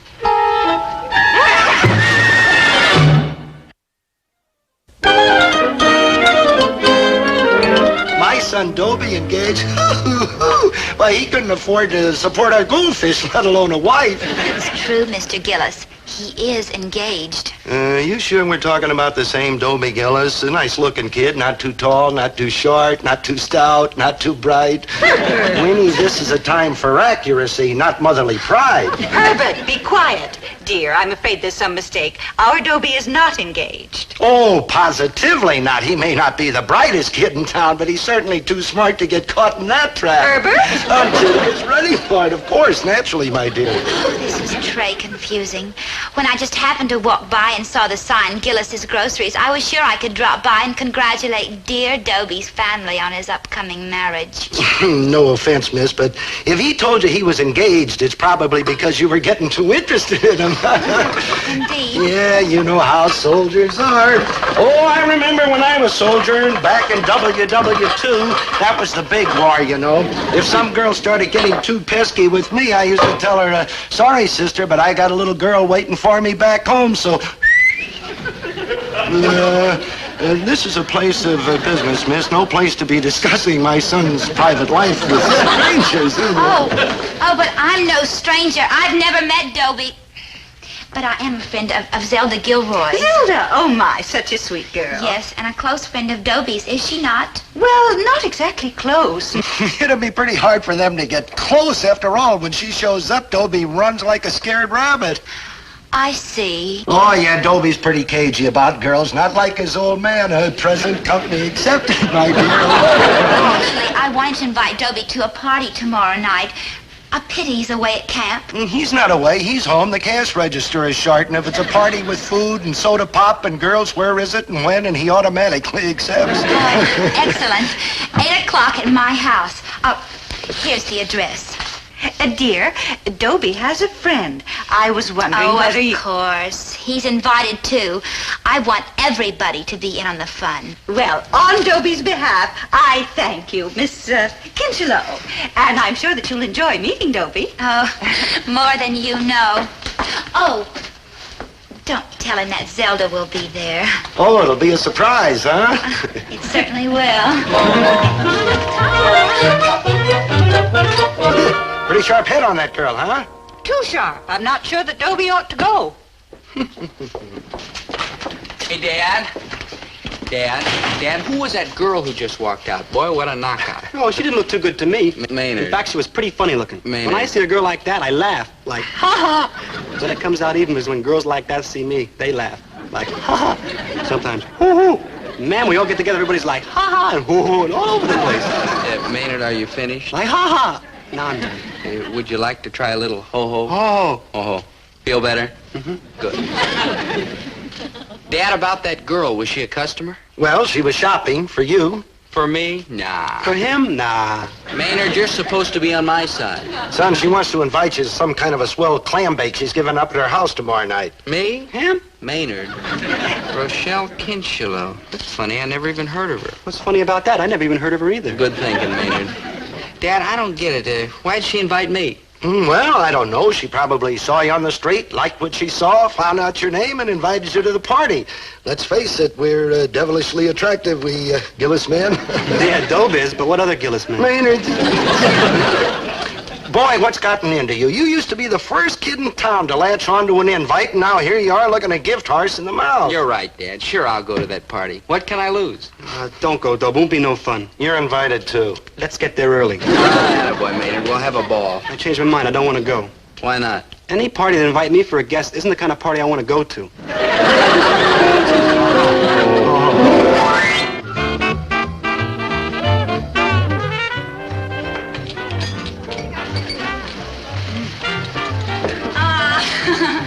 Hello, darlings. Hello. Bueno, cher amigos. Before long, you'll see something you never expected to see. Just wait. The real fun starts any minute.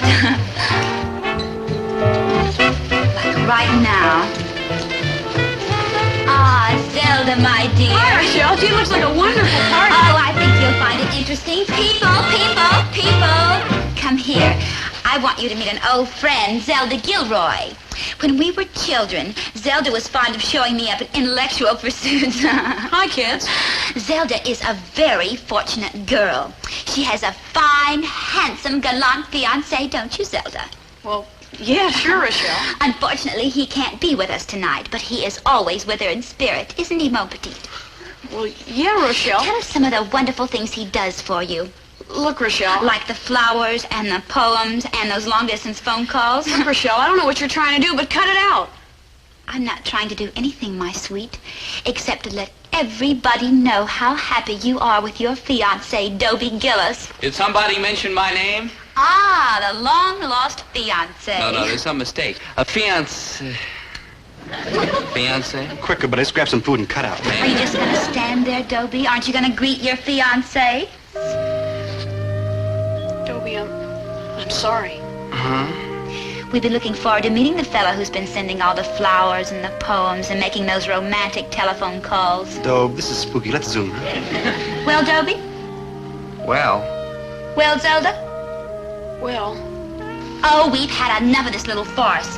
Zelda, why don't you admit you made up the whole thing about that secret engagement? You're no more his fiancé than he is. Me? Zelda, I'm ashamed of you. Dobie, I'm sorry. I'll never forgive you for this. Please, Dobie. I'll never forgive you for denying us all these months of happiness by insisting that our engagement be kept secret. Dobie! But I guess it's all my fault, my beloved. How could our love remain a secret when the light in my eyes cannot help but reveal how I feel about you, my great tawny animal? Dobie, my angel. Oh, I rushed you from camp the moment I was free, my beloved. How my heart cried for you. Ah, yes, why keep it hidden any longer? Let's shout it from the rooftops. Zelda Gilroy and Dobie Gillis are engaged. Oh, come now. Oh, come now. Maynard. Who do you think you're fooling, Dobie Gillis? Even your own father says you're not engaged. Naturally, it's a secret engagement. Who do you think we were keeping it a secret from? Dobie, you're superb. Yes. Oh, come now. Maynard. Zelda, my dove. Dobie, my sweet. Now that we're together, let me put my arms around you and we shall dance the night away. Ah, Zelda, you are lovely. Dobie, you're a dream. You are poetry. You're divine. When I get you alone, I'm going to strangle you.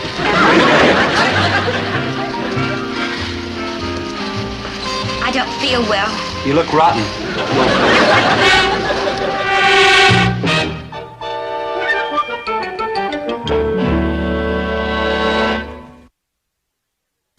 Dobie, how can I ever thank you for what you did last night? You saved my life. Never mind the thanks, Zelda. Just stay about 100 miles away from me so it won't happen again. You still don't realize that you rescued me because you love me, you poor deluded fool. Zelda, I like you. I respect you. I admire your superior mind and sterling principles and perseverance and first-rate study habits. But love you?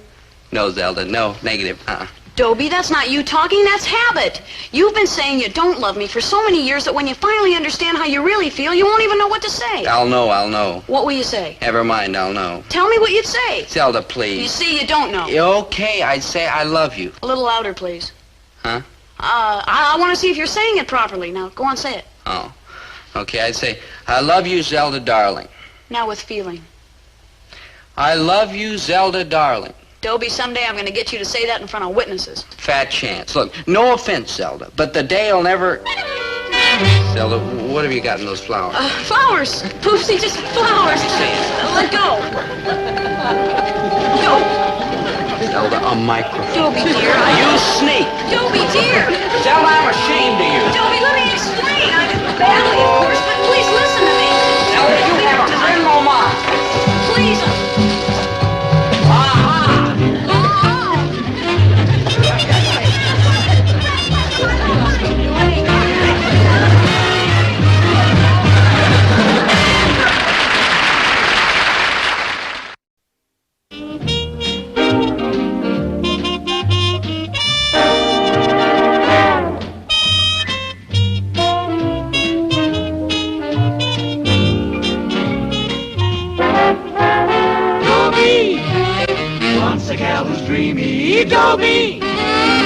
wants a gal who's creamy. Dobie wants a gal to call his own.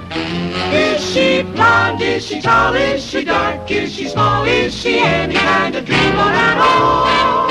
No matter, he's hers and hers alone. 'Cause Dobie has to have a girl to call his own.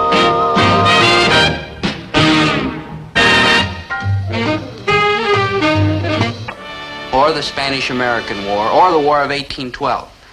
I forget exactly. Quiet, respectable, sort of a drag, to be perfectly frank. But then all of a sudden one day, to everybody's amazement, a remarkable thing happened. I graduated.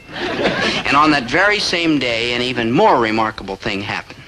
Maynard graduated. Those happy school days are way, way back in our past. Almost 6 months ago. Today, Maynard and I are mature soldiers in the United States Army.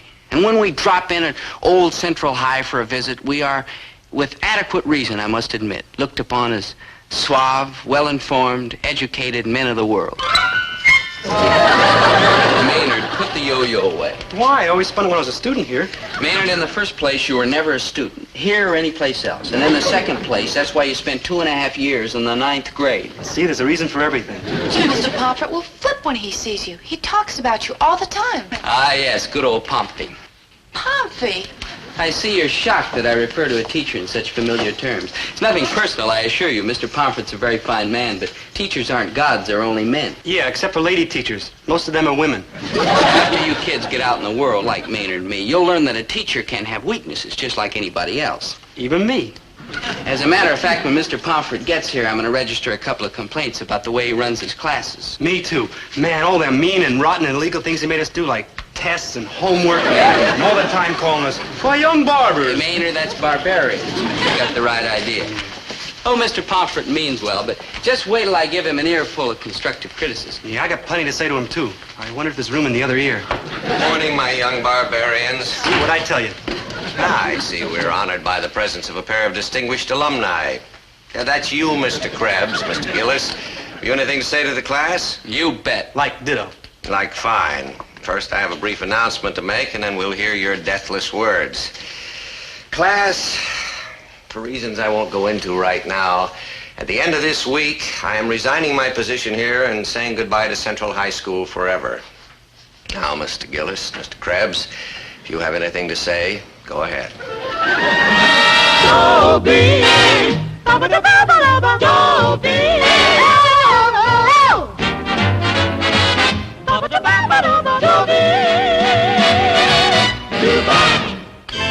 Mr. Pomfret's leaving Central High? I heard it, but I still can't believe it. Sure, he's pretty old, probably almost 40. But we need him. Losing Mr. Pomfret, it'd be like losing the plumbing. Why is he doing such an awful thing? For what reason? Money. Money? Like money, Mr. Krebs. Like wampum, like pelf, like loot. Well, if that's what's bugging you, Mr. P, I'll be glad to slip you a few bob, all the way up to a couple of bucks, and you have to pay no interest on the sporty type. Thank you, Mr. Krebs. You're all heart. But the problem is somewhat more long-range than that. I'm simply finding it increasingly difficult to support my family properly on a teacher's salary. Why, my wife has to work 3 nights a week as a babysitter, and I don't like it. Now, if you'll excuse me... Mr. Pomfret, I don't mean to butt in, but you can't leave Central High School. You love teaching. It's your whole life. No offense, Mr. Gillis, but that's a lot of hogwash. Teaching is merely a way of making a living to me, that's all. Now, excuse me, I'm going to be late. Mr. Pomfret, if you're not crazy about teaching, why didn't you kick it years ago? I just never got around to it. Now, look, Mr. Gillis, if you don't mind, I have an appointment. Don't go, Mr. P. Central High like needs you. I mean, who else could learn me English so good? Maynard, you're killing the point and sit down. Oh, it's true. Think how bad I talk if you didn't learn me so good. The mind boggles. All right, Mr. Gillis. You win, I admit it. I've enjoyed teaching, every minute of it. It's a rewarding, satisfying experience. I'm going to miss it terribly. I'd like to do it the rest of my life, but the cold, hard financial facts make that impossible. Sniff. Please, Mr. Krebs, no tears. My mind is made up. Okay, Mr. Pomfret, if that's how it has to be, but Central High's sure going to miss you. Thank you, Mr. Gillis. You're like a real human being, Mr. P. So are you, Mr. K. Mr. K? That's you, Maynard. K for Krebs. Huh? Oh, yeah, it comes out right. Oh, you're 100%, Mr. P. I don't know how I could have got through high school without you. I know. I learned you English real good.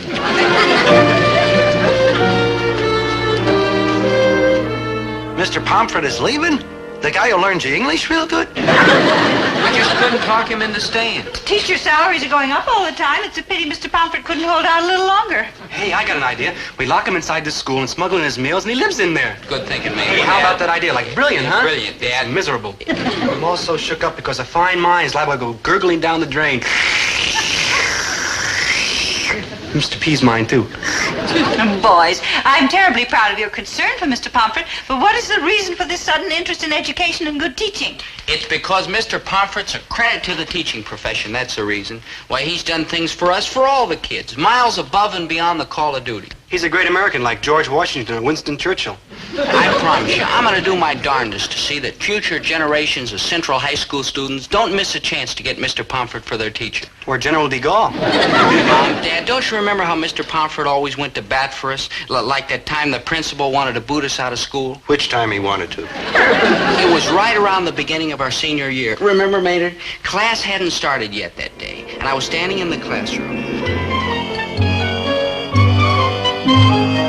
Oh, delight of my delights, oh, moon of my Caribbean. Dobie. Oh, Prince. Guess what I got in this box? I haven't the vaguest notion, Maynard. Oh, come on, guess. Why don't you just tell me? Oh, it's more fun if you guess. Come on. Okay, let's see now. What would you put in a cardboard box? Frogs. Yeah, 14 of them. Almost a dozen, and they're beautiful. 14 frogs? Yeah, they were out of horned toads. Now, look, Maynard. I know a fellow don't usually think of frogs as beautiful, but these are the most beautiful frogs that ever were. Maynard, have you gone wig or something? You've got to get rid of these quick before something awful happens. What awful could happen? And I ain't gonna ask no more dumb questions here. Good morning, my young thirsters after knowledge. And I use the term with a devil-may-care abandon. Today, we are going to discuss the dramas of William Shakespeare. And his plays are universally recognized as the outstanding examples of drama in the English.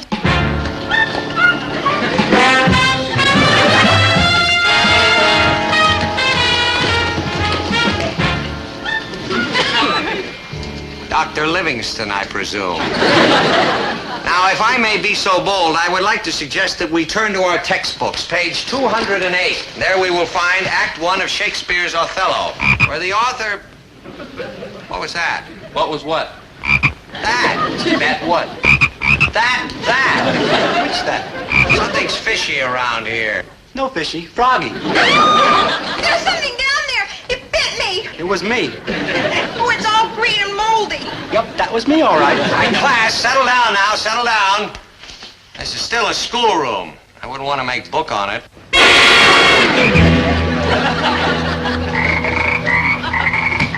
All right, Mr. Krebs, what is this frog doing here? What frog? Mr. Gillis, Mr. Krebs, I am going to get to the bottom of this.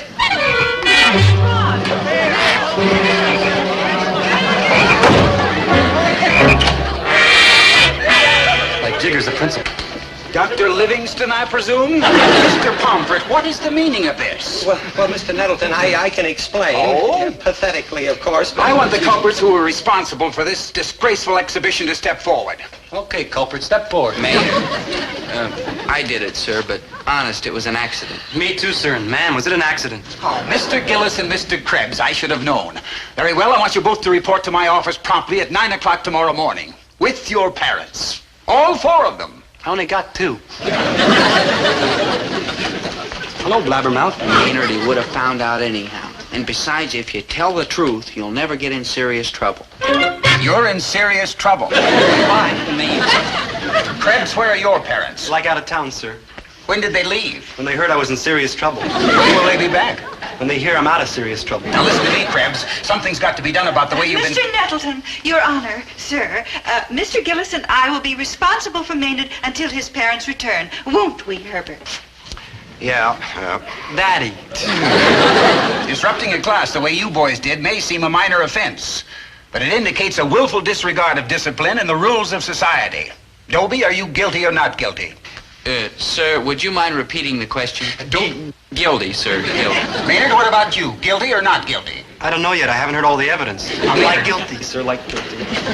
Mr. Nettleton, may I say a few words in defense of these boys? But they've just admitted they're guilty. Guilty of what, sir? Releasing a few frogs in my classroom? 14. Maynard. Sir, I submit that the important issue here is why did Dobie Gillis and Maynard G. Krebs bring those frogs to class in the first place? Why, indeed? Yes. I submit that the answer is not a desire for mischief, but a simple curiosity. A curiosity about the world around them. A commendable curiosity about their fellow creatures on this planet. They are investigators, great inquirers, experimenters in the great tradition of the storied army of scientists who went before them. Us, Mr. P? Shush. You present a strong argument in their defense, Mr. Pomfret. Sir, if we punish a touch of over-enthusiasm in the student's pursuit of scientific knowledge, why, we crush the creative curiosity of our young people. Yay, Mr. P! As I study the faces of these future scientists, I must confess that I still have my doubts. However, I'm willing to go along with your judgment, Mr. Pomfret. The charges are dismissed. Attaboy, Mr. N. And Mr. P, too. So who's... If these boys want to study frogs to see what makes them tick, more power to them.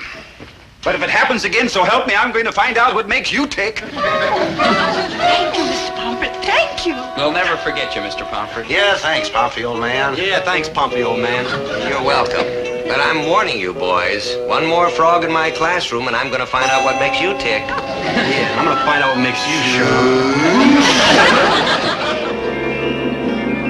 Yep, good old Mr. Pomfret really came through for us that time. I could never look a frog straight in the eye again. We've got to convince Mr. Pomfret that teaching's the only place he belongs in. He'll never be happy doing anything else. Hey, what if I went like going over and showed him how good he learned me English? No offense, Maynard, but over my dead body. I can recite all the things I know, like always use I before E except after C.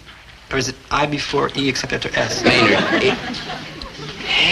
Hey, it's a sensational idea. Or is it E before I? You like it? I love it. Great. When do I start reciting? Well, not exactly you, Maynard. Mom, Dad, Mr. Pomfret's been teaching for around 15 years now, right? Right. And he's turned out a lot of students who've already amounted to something in the world, right? Right. Just yesterday I was reading about that Monahan boy. He's become a professor or something over at the university. Right. This town's loaded with people who were started up the ladder of success by Mr. Pomfret. Now, why couldn't we throw a testimonial and invite a bunch of Central High graduates who've made good? Then Mr. Pomfret would see how important his work is. Or is it I after E Not except? now, Maynard. And I'm sure that the school authorities would let you use a classroom for such a worthy purpose. Yeah, I'll furnish the refreshments. Don't invite over 15 people. Come on, Maynard, let's shoot over to the school library. Yeah, no bake eaters either. Yeah, we'll get the names and addresses of the most successful graduates out of the old yearbooks. Or is it E before I?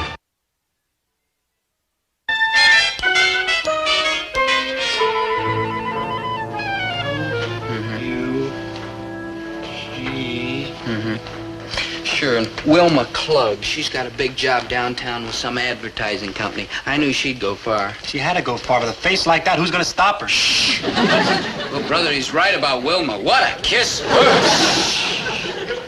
Now, let's see now. We've got names and addresses of doctors, lawyers, engineers, professors, a chemist, newspaper writer.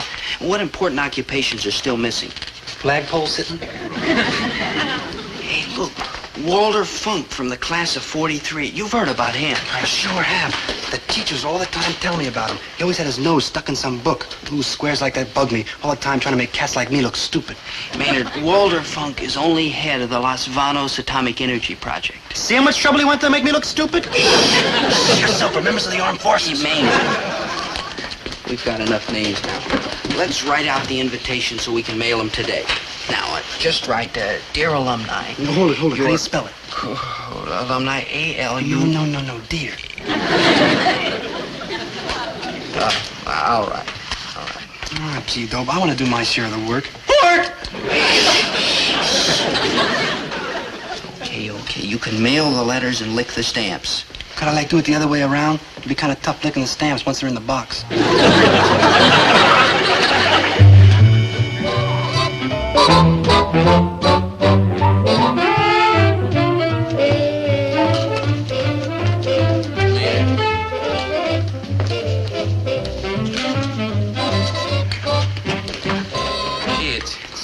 o'clock and nobody's here yet. I'm worried. What's to worry about? Maynard G. Krebs is on the job. Maynard, are you sure Leave him alone, the poor schnook. Yeah, leave me alone, the poor schnook. He's doing his best to keep Mr. Pomfret here, like the rest of us alumni. You too? You bet. Floyd Trigby, class of 52. Dobie Gillis, class of 60. Winifred Gillis. No comment. So I got a bunch of letters here with the return address for Dobie Gillis. Dobie Gillis? I'm Dobie Gillis. Hey, these are the invitations. Maynard, you said you mailed them. I did, honest, though. And you dropped them in a mailbox on the corner of 4th and Willow. Like true, you see? Only it isn't a mailbox, it happens to be a storage box. Like right, and that's why I had to use a crowbar to get them letters in there. They've been in there for 3 days. Yeah, you see, I didn't... Maynard, how could you do such a... what difference does it make? It was an impossible idea anyhow. Nothing but a poor, miserable schnook. Mr. Pomfret's mind's made up, and we couldn't change it. Mr. Pomfret, the teacher? Yeah, we were trying to keep him from quitting his job. Mr. Pomfret leave Central High? He can't do that. He was the best teacher we ever had. Did you go to Central High, too? Didn't everybody? Sure, Monty Ferguson, class of 49. And you had to go foul things up. You lame brain. Yeah, I brought the ice cream. Oh. Yeah. Push the vanilla at 6 cents a gallon cheaper. Hey, and look what else I brought. I'm Myrtle Tarantino. It's my husband, Clyde. Clyde Tarantino, how do? How do? We went to Central High, too, Clyde and me. We was in the grocery store shopping when your father started out with the ice cream. Well, naturally, we couldn't help overhearing. Myrtle eavesdrops. I sure do, baby. What can we do to help? We don't want to see Mr. Pomfret leave either. Myrtle's very sentimental. Oh, I sure am, sweetie. Look, it's wonderful that all of you want to help, but really wonderful. But we had a little trouble with the invitation, so the whole testimonial's called off. Called off? Ooh, I got up. Maynard. How come you blame me? When something goes wrong, who else? I'm gonna bash that knucklehead. No, Myrtle, please, it was an accident. Maynard couldn't help it. Good evening, my... Why, Mr. Pomfret, How are you? Hello, Floyd. Good to see you. Marty. How are you? Myrtle Clute. I haven't seen you for years. Well, it's Myrtle Tarantino now, Mr. Pomfret. We're married and have 5 kids. Oh, no wonder I haven't seen you for years. Mr. Gillis, are you responsible for this? Well, yes, sir. I'm very angry with you, Mr. Gillis. When you asked me to come here tonight and I accepted your invitation, I didn't expect anything like this. Well, I'm sorry, Mr. Pomfret. Well, of course, I'm grateful for your efforts to keep me on here at Central High. It's very heartwarming, but well, it's just completely out of the question. All this is very embarrassing. Please forgive me, Mr. Pomfret. The whole idea was a dud. We were going to have a bunch of your most successful graduates, you know, doctors, lawyers, professors like that, to tell you how helpful you were to them. But it just didn't work out. I'm sorry, Mr. Pomfret. I didn't mean to put you on the spot. Look, let's just forget the whole thing and everybody go home, huh? Without eating? Maynard, pipe down. Well, I think under the circumstances, maybe going home is the best idea. Without eating? Maynard, pipe down. Just a darn minute. Look, maybe we're not professors or doctors or lawyers, but we graduated from Central High, too. We've got a right to be heard, Mr. Pomfret. She's right, Mr. Pomfret. Ordinary folks like us, we get a lot out of going to school, too. And you ought to stick around and listen, like Mrs. Tarantino says. Oh, you call me Myrtle. Okay, Myrtle. Look, Mr. Pomfret, you take me, for instance. I mean, I put in a man-killing day, what with those screaming kids and a house to clean and a husband that eats like a horse. No offense, honey. No offense, dollface. Your cooking does it.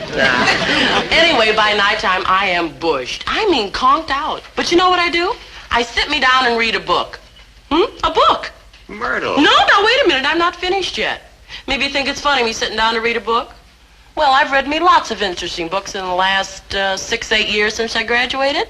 And if it hadn't been for your classes, Mr. Pomfret, I would never have got past Dick Tracy. Man, he's a wireless. On Sunday, he always wears a green hat and a yellow coat. Clam up, kid, or I'm going to have to belt you. You gotta go along with Myrtle, Mr. Pomfret. I mean, this job I got ain't the greatest in town, but it gives me time to think. And if it wasn't for all that talking we did in your class, I wouldn't even know how to think. You know what I mean? I think I do, Mr. Trigby. I think I do. Me? What I remember from your class is poetry, mostly, and the way you were all the time explaining it. I mean, like, take a sky. Oh, it's a sky, sure, but also it's a blanket, or a roof, or a canopy, or a window overlooking the universe. depending on how you look at it. I mean, the way you explained this poetry, I find myself looking at everything altogether different. Mr. Tarantino, that's a most impressive definition of poetry. Watching television tires me out and taking care of the kids. But books are restful, like, you know? I mean, there's just you and the story. And you can think about it. There's nothing to tangle up your head. Mr. Pomfret? Oh, Monty. I haven't seen you in years either. Yeah, I've been busy. You know, rain and snow and dark and night and all like that. Oh, you're one of our unsung heroes. Yeah. Hey, Mr. Pomfret, do you remember how you used to talk to us about bird watching? Yeah. I remember also how I used to send you to the principal's office when you'd burst into uproarious laughter every time I mentioned it. Yeah, how about that? Boy, things sure have changed. You know how come I decided to become a mailman? It's on account of delivering mail as outside work, where I could walk a lot and look at the birds. You're kidding. Who's kidding? You happen to be looking at the president of the West Side Birdwatchers Society. And guess what? What? Yesterday we saw our first yellow-bellied sapsucker of the season. No. And if it wasn't for you, Mr. Pomfret, I probably would have took a job inside behind some desk somewhere, never getting a look at a yellow-bellied sapsucker or a tuft-headed ibis. Criminy, what a waste. Monty, I'm deeply touched. That goes for me too, Mr. Pomfret, sir. I know I wasn't the best student you ever had, but then I wasn't the worst. Yeah, I guess I was the worst. That's true, man. No offense. No offense. But going to your classes did me a lot of good, just like they did everybody. You shouldn't ought to leave because there's a lot more people like us than scientists and engineers and cats who mess around with platonic energy. Yeah, Maynard, that's atomic. Mr. Pomfret, at first I was pretty upset because this testimonial party fell apart and we didn't have any important graduates here to talk to you. But now I'm glad it happened. I mean, sure, some of the students who went through your classes turned out to be howling successes, but they would have made good anyhow. You know, the kids you really helped are the ones like us, the ordinary kids. We learned things from just being in your classes that made all of us better people, with more understanding of what's going on around us, with more, well, just better people. That's the only way I can put it. Mr. Gillis, sometimes in the noise and excitement of running a class, a teacher loses sight of the goals that he set out to reach. I want to thank you for reminding me of them. You people are my real trophies. Ordinary, down-to-earth, wonderful people who read books and poetry and watch birds because you honestly love doing it, not because you're supposed to like it. The common man, if you will. Yeah, well, I comment all right. You sure are, Maynard. All of you are, and I love you for it. Please, Mr. Pomfret, don't leave us. Yeah, stick around, Pompey. Be a sport. Steve, because... Come on. All right, now, quiet, students, and Mr. Gillis and Mrs. Gillis. About that sign, Dobie. Mr. Pomfret, don't go. Let's get rid of it. Who's going anyplace?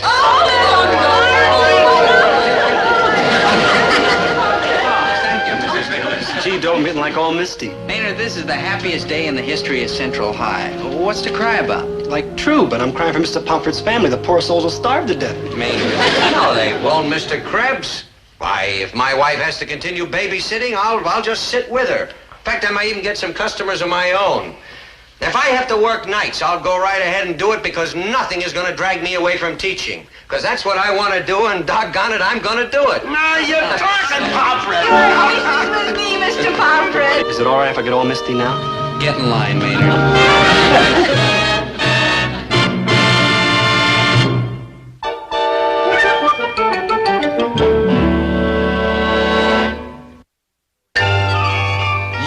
Seen the day you can jip Herbert T. Gillis trying to overcharge me a half-cent a pound for coffee. You crooks, you. Herbert, you spent 3 hours finding a mistake that'll save you $1. So what? Remember, it's... The principle of the thing. No, it ain't. It's the money. Gillis, how much do I owe you? Oh, let's see. That'll be $3 even. 3? Look, those are the prices that prevail. Take it or leave it. There are other stores in town, you know. Nobody's tried you here. You came in of your own accord. Dad, that was a magnificent, generous thing to do. I'm proud of you. You're wonderful, dear. Why, those groceries... $6.41 exactly. But 2 counts when you're helping a great teacher like Mr. Pomfret. Dad, we can never thank you enough. Oh, sure you can. It'll only take you 4 or 5 hours. I figure that the two of you at 50 cents an hour, you can pay me back what Pomfret cost me before dinner time. Yeah. Get to work. Work. On the double.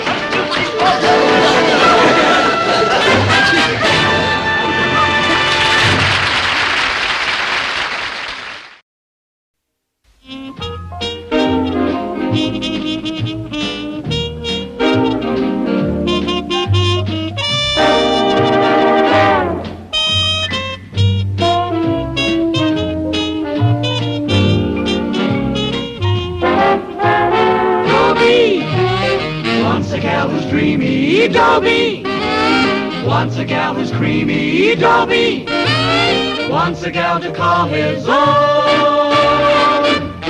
Is she blonde? Is she tall? Is she dark? Is she small? Is she any kind of dreamboat at all? No matter, he's hers and hers alone. 'Cause Dobie has to have a girl to call his own.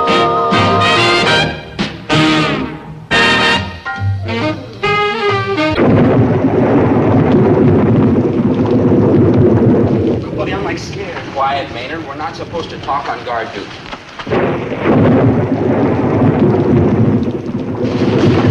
So could we like march together so you could like hold me? No, Maynard. Now walk your post in a military manner. Don't you hear that? Yeah, it was pretty close. It's like cut out again. Halt! Who goes there? Advance and be recognized. Hey, Sergeant! Sergeant! What's going on here? Sergeant, I think we've trapped an enemy agent. Yeah, he came here to blow up America and destroy our freedom and liberty, which our forefathers fought and bled for. But he reckoned without the skill and daring of Private Maynard G. Krebs. Yeah, Private Dobie Gillis. Yeah, him too. Where is he? Yeah, in there.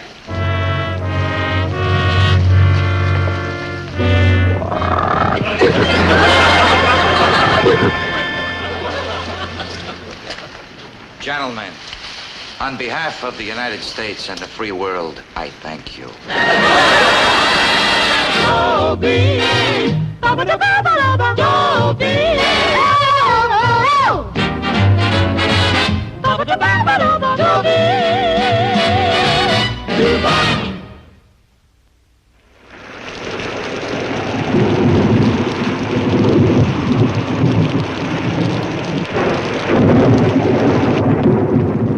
Now look, Sergeant. Yes, Nathan Hale. Oh, come on, Sergeant. What is it, Sergeant York? Be reasonable. It's a dark and stormy night. And on nights like this, your imagination plays tricks. Yeah, when the old lightning starts lightning, the old thunder starts thundering, you think you see all kinds of crazy things. Oh, yeah. You don't remember that dark and stormy night we caught a Martian? I don't think the sergeant wants to hear about that, Maynard. Oh, yes, the sergeant does want to hear about it. Oh? Proceed, Private Krebs. You say you caught a Martian? Yes, good Sergeant, buddy. In fact, we like caught a lot of Martians. Yeah, of course, we were very young at the time. Little tiny kids. Uh-huh. How long ago was it? About 3 months. About... Gentlemen, for the protection of all that is dear to me, mainly this post, you are now relieved. You guys are on. Good as like a dark and stormy night. Is that true, Sarge?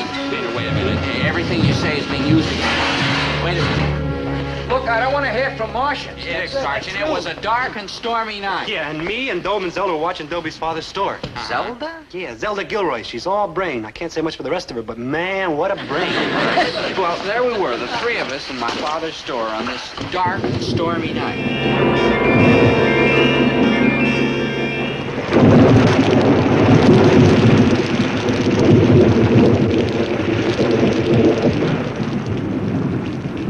Why don't we close the store? Nobody but a fish would come out to buy groceries on a night like this. We can't, Maynard. We promised Dad, remember?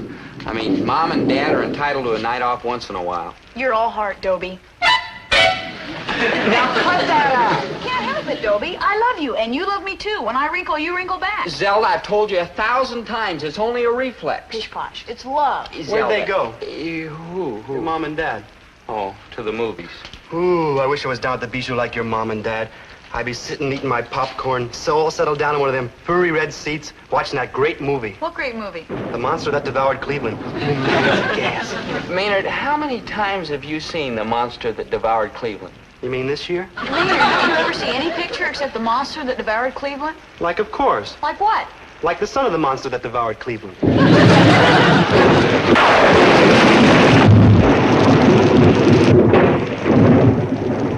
Hey, did I ever tell you about that old monster? Ooh, what a monster. monster that old monster is. He's like walking down the main street of Cleveland, see? And he bites off the pieces of the bleachers at the Cleveland Municipal Stadium ballpark and swallows it down with one swallow. And his body's all over. And he just keeps like I'm walking. He like gobbles down the mayor. Maynard, you already told me. Yeah, behind him marches this whole regiment of cats from outer space. Yeah, and they got like 3 eyes apiece, noses like elephants, and little green feelers growing out of their heads. Maynard, that's ridiculous. Now, wait a minute, you didn't see the... I don't care about the movie. What I mean is, when creatures from outer space decide to invade the Earth, they're not going to have 3 eyes and little green feelers. But they did. If you get out of the preview... How do you mean, Zelda? It's perfectly obvious. Look, say the Martians decide to take over the Earth. How would they go about it? Do you think they'd be stupid enough to come here looking the way they really look? You mean they can look some other way? Of course. Dobie, have you ever heard of symbiosis? No. Maynard? Look, Zelda, the longest word I know is delicatessen. Yeah. Symbiosis is when one organism is living inside the body of another organism. Like for instance, when you get a virus. The virus lives inside your body. Martians are viruses? Why not? They don't have to be people like us. They could be like intelligent viruses. Oh, no. To be intelligent, you gotta have a brain. To have a brain, you gotta have a head. And viruses don't have heads. Right, Doug? Right, yeah. What do they need with heads? They're all brain. Look, if the Martians are smart enough to invade us in the first place, they're a lot smarter than we are, right? She's right, good buddy. We're not on Mars. I don't think. But if the Martians use this symbiosis, yet wouldn't we know it? I mean, if they take over somebody's body, couldn't we tell it? Never. They put you under mass hypnosis. Mass hypnosis? Mass hypnosis and symbiosis, too. Ooh, this is like creepy. You mean they could hypnotize us and make us think we were looking at perfectly normal people? They do better than that. They'd make you think you were looking at ideal people. Like what? Well, in Dobie's case, for example, his ideal is me. Zelda! Look, you're a great kid, and I admire your brain and your stick-to-itiveness, but ideal, Zelda? No, Zelda. What's your ideal, good buddy? Well, first of all, she's not a mere schoolgirl, but an older woman, say 24. She's exactly 5 feet 4.5 inches tall. That's on account of 5 feet 4.5 inches comes right to here, and that's where I want her to be. She has blue eyes, and her hair is blonde, and it's fixed in this particular way. Very sophisticated. First it's braided, see, and then it's wound around the top of her head in a sort of crown. You get the picture? Now, she's beautiful, of course, but not absolutely perfect. That'll only grow monotonous. No, right here in her chin, on the left side, just under the corner of her mouth, there's a little mole. A mole, Dobe? You wouldn't like want a mole in her face. A mole's a little rat that runs around underneath the grass and it's... Not a mole, Maynard. This is a little beauty spot that makes her all the more beautiful. Now, that's the woman who can control my mind anytime she wants to. Martian scouts, anywhere? Everywhere. Maybe right in this very town, and we wouldn't know it. Think of it. Maybe right outside that very door. One is lurking at this moment. Maynard. Yeah, Maynard. A monster, yeah. But a monster cunningly disguised as plain Bill Jones. Ooh, yeah. Maynard. Or Jane Smith.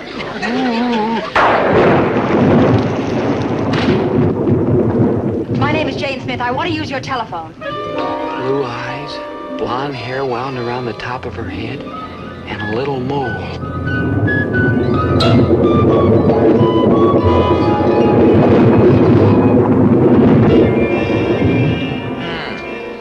I see. So you assumed that this Jane Smith was a Martian? Well, Sergeant, it was a dark and stormy night. And she did have all that blonde hair piled up on top of her head. Yeah, and the mole. Don't forget the mole. This friend of yours, Zelda, the one with the giant brain, what did she say? Well... Now get hold of yourselves. This is just some silly coincidence. But she's... I said, may I use your telephone? She's the one I was telling you about. Of course you can use the phone, Miss Smith. It's right behind you. Thanks. She's calling her accomplices. Yeah. Use your heads, both of you. If she'd come in here on a nice sunny morning, you wouldn't have thought anything more of it. You wouldn't have had these crazy notions about her. Yeah, I guess you're right, Zelda, but where are you going? To listen. Maynard, that's eavesdropping. Yeah, you coming?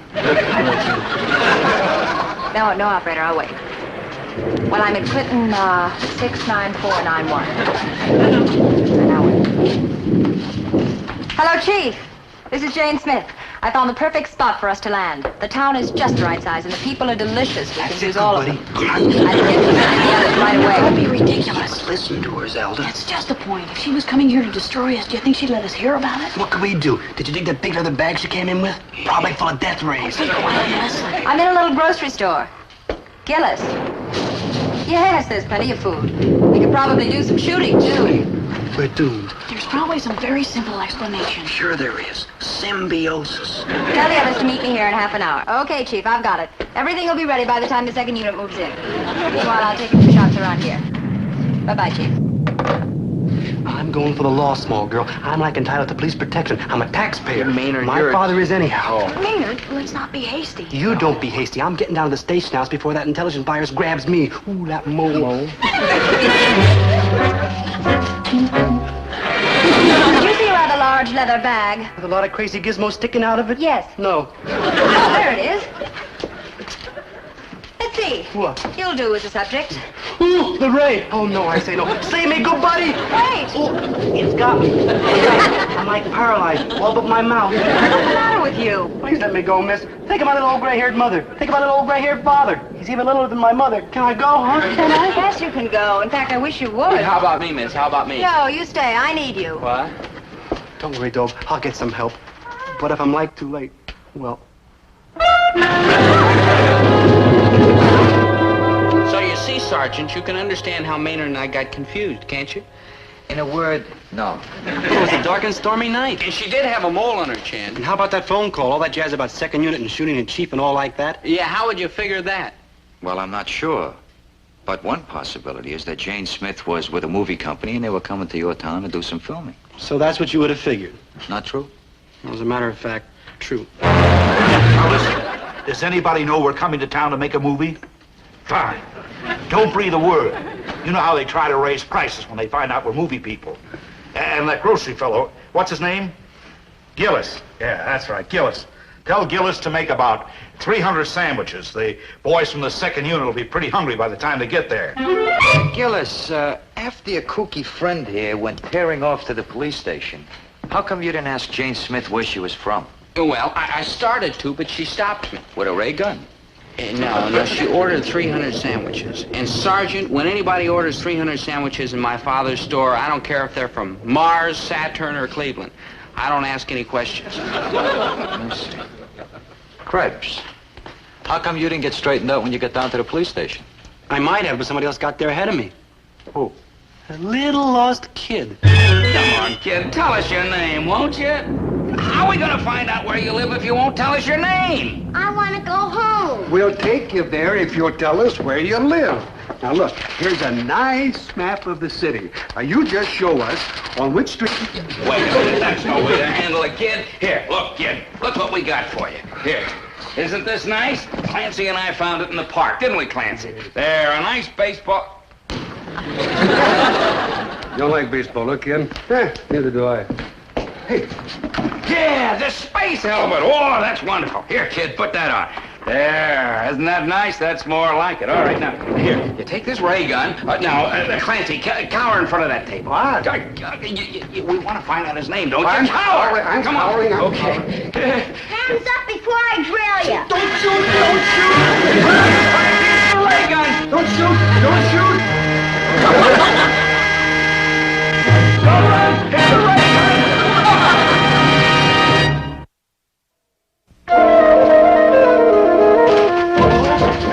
It's like too late. I ran here all the way in my paralyzed legs to tell you it's like too late. Too late? What do you mean, Maynard? They're already here. They captured the police station. They...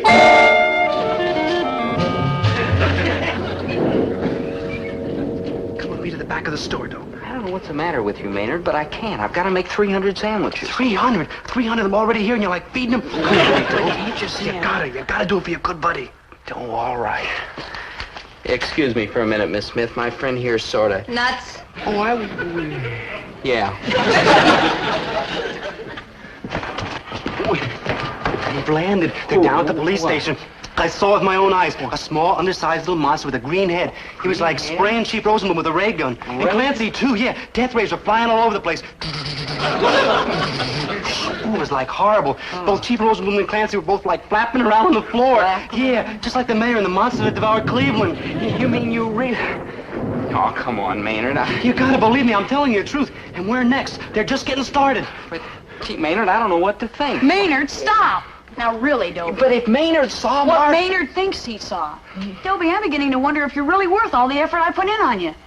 No, that's not true. You are. But you don't make it easy. Zelda, please. You're wrinkling and Martians are landing. Now, I want to talk to you alone. Okay, but if Maynard really saw what he Maynard, says he go saw... away. Down with Chief Rosenberg. Down with Chief Rosenberg. Away! Do you want to ruin the Gillis grocery forever? Yeah, go ahead, good buddy, just for a minute. You know how smart Zelda is. I don't think she's so... I am, and away.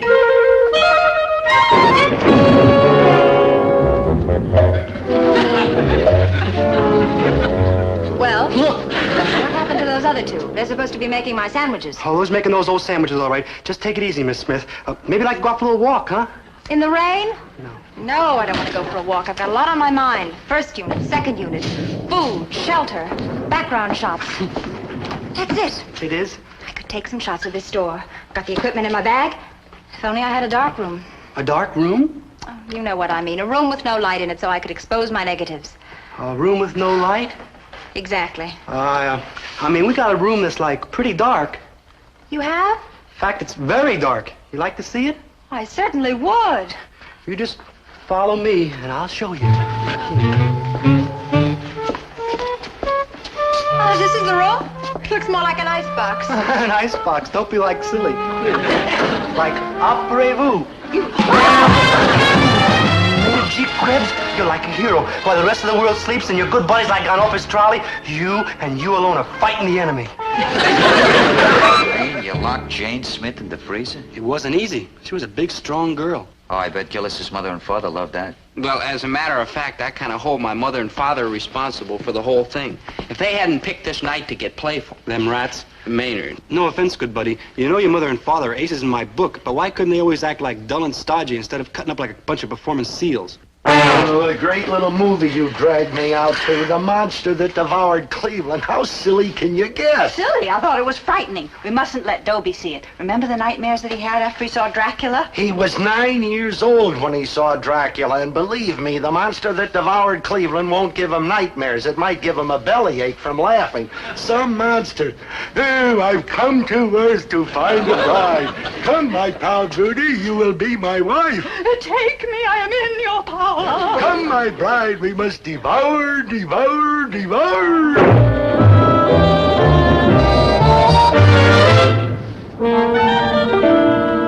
What's the matter? Matter. Dad! Dad, Mom, what's come over you? Why are you acting so crazy? Who are you? Who am I? Symbiosis, that's what it is. The intelligent virus got him. Dad, it's me, Dobie. Don't you know your own son? I am hungry. Buddy, I got something to tell you. I got some scary news for you. Them two cats... Maynard, that's no way to talk about my mother and father. It's all right this time, because they're not your mother and father. Not my mother? Maynard, don't you think I know my own parents? They don't know you.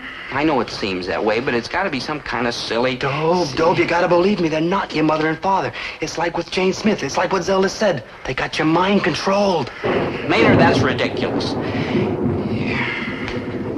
You mean you think? Like right off the first spaceship. Yeah. Like we got to do something. I know what I'm going to do. Where are you going? I'm going to get Zelda. She's the one who's so sure nobody's a Martian. And leave me alone with them? Look, I'll only be a minute. She's right back there making sandwiches. Yeah, but... Like, hi. Food, the monster, food. Oh, enough of that, Herbert. You've scared the boys half to death. It's all right, Maynard. We were just having a little fun. Oh, sure. Any intelligent virus likes a little fun now and then. What are you talking about? Who knows what Maynard's talking about? Ever. Hey, what's Dobie doing with all the sandwiches? A woman ordered them. A woman? Where is she? In the freezer. A woman's in the freezer. Why don't you go look? Maynard, someday you've got to end up... Do you think he could be for real?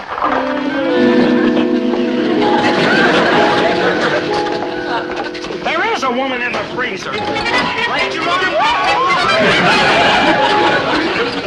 I just see you push my mother and father into the freezer? They're not your mother and father. You gotta remember that. They're intelligent viruses, symbiosis, mass hypnosis. Look, I just talked to Zelda. Uh-huh. And she... what? I've been thinking about Zelda. Who's always telling us nobody's a Martian and we're like crazy? Zelda? Right. I say I saw a Martian like shooting up the police station. Who says I didn't? Zelda? Like, right. What are you driving at, Maynard? After all, Zelda Gilroy's a good friend of ours. Uh-huh.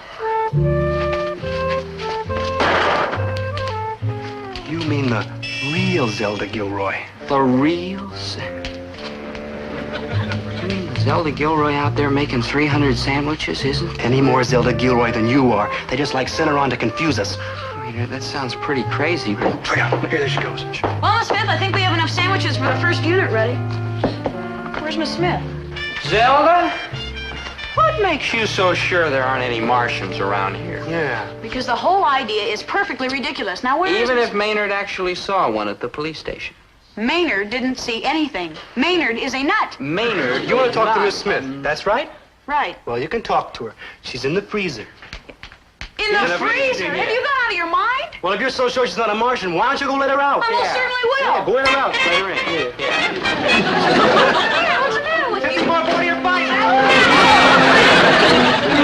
I know it sounds weird, Sergeant, but like we keep telling you, it was a dark and stormy night. And remember, the chick had a mole right in her chin. And how about that mysterious phone call she made? And how about the little cat with the space helmet and ray gun down at the police station? And how about my parents acting like a couple of characters out of Frankenstein? And how about them actor cats from Hollywood? What actor cats from Hollywood?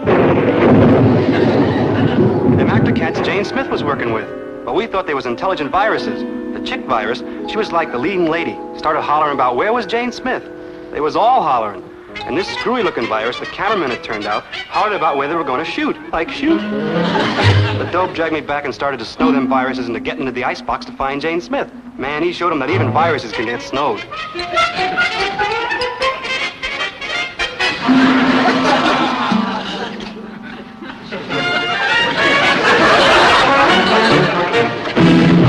How big a freezer has your father got? Pretty big, Sergeant. I didn't realize it until that night, but it's pretty big. You mean you put some more people in there? Oh, sure. Let's see. There was, Don't tell me. Let me guess.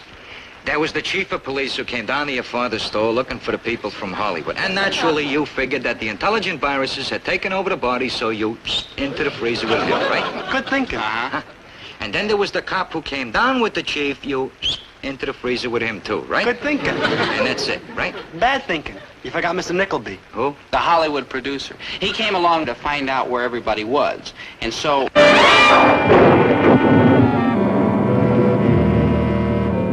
She frozen, Bloom. You're dead. Yeah, sure, I'm dead. Look, I haven't got time for any of your nonsense, Maynard Krebs. We're looking for 3 people, 2 men and a girl. Important associates of this gentleman here. How about I saw that monster rubbing you out, Chief? He had his ray gun, and you and Clancy were squirming on the floor. Don't waste our time, Maynard. The town has a lot at stake. Who's this type, Chief? My time is money. He's just one of our local characters. Don't worry, sir. Dobie, where's your father? My father? Well, he's... Maynard says he saw you. I don't care what Maynard says he saw. We have word the 3 people we're looking for are here in the grocery, and we want to see them. This is important. Symbiosis. Nice hypnosis. We gotta act. Yeah. Will you 2 idiots stop muttering to each other and make some sense? We haven't got all day. Right this way, Chief. And you 2 gentlemen, too. Right here, Chief. Are you crazy? That's the door to the freezer. That's right. You said you wanted to talk to my father. Well, he's in there. In the freezer? In fact, they're all in there. What do you mean, all?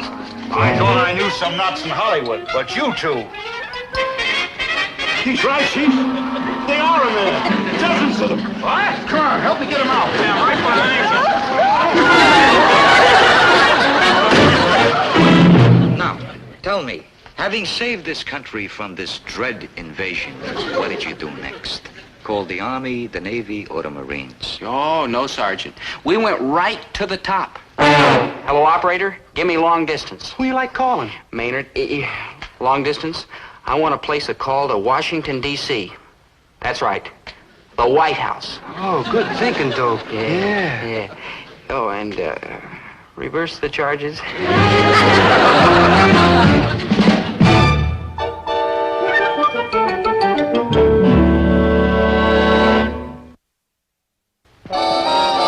Did you have a nice talk with the president? He wouldn't accept the charges. What a shame. Now tell me, are those people still in the freezer? Oh, no, they got out. And I suppose you all had a nice laugh about the whole thing. Oh, I wouldn't say that. Me neither. Yeah, you gotta admit, that was a pretty good joke that was played on us. You know, it showed a lot of imagination, them thinking we were Martians and all that stuff there. There's some more hot coffee, anybody Gillis. wants? I just happen to have a couple of hundred more sandwiches around here. Gillis? Yes, Chief. Shut up. Now, Chief, don't you think that... Shut up! Chief, are you forgetting your boyhood days? Are you forgetting how we used to play pranks on our elders? Nice, simple, boyish pranks? Oh, I'll admit it got pretty chilly in there, but after all, boys will be boys. Yeah, boys will be boys.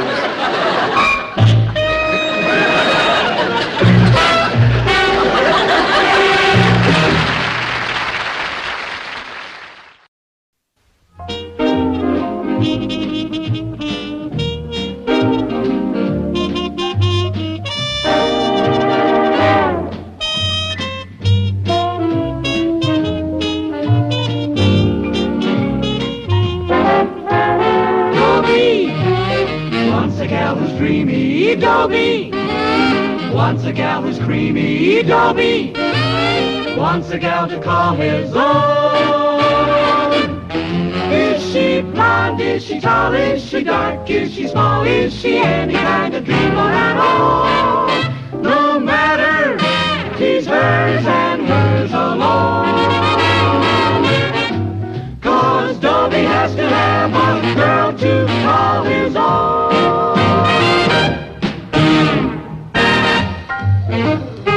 Are fond of calling our heroes by hard-hitting nicknames. Ah, what memories are stirred by the sound of Stonewall Jackson and Blood and Guts Patton. And in our outfit, Lieutenant Spunky Merriweather. I'll make this brief. It's chow time, and you're hungry. But I've got some big news. As you know, basic ends next weekend.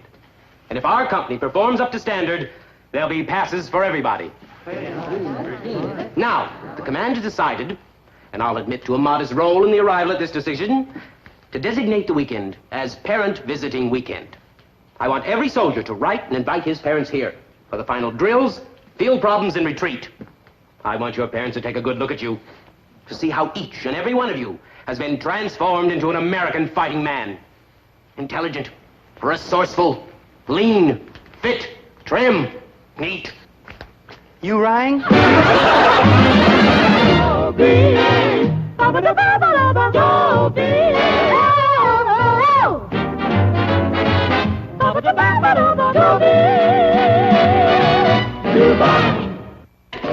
I wouldn't exactly call my friend Maynard G. Krebs a bad soldier. Yes, I would. That's exactly what I'd call him. But he's darn near through basic training now. A spooky thought in itself. And he and all the rest of us are getting excited about our graduation and parents visiting weekend. The parents are excited too, I'll bet. I mean, I wrote to Dad about it. Now imagine how happy he'll be when he gets my letter. Don't bother reading the boy's letter, Winnie. Let me guess. Herbert, really? Dear Mom and Dad, I am fine. How are you? As I am a little short of cash this week, please send me $25. Herbert, really?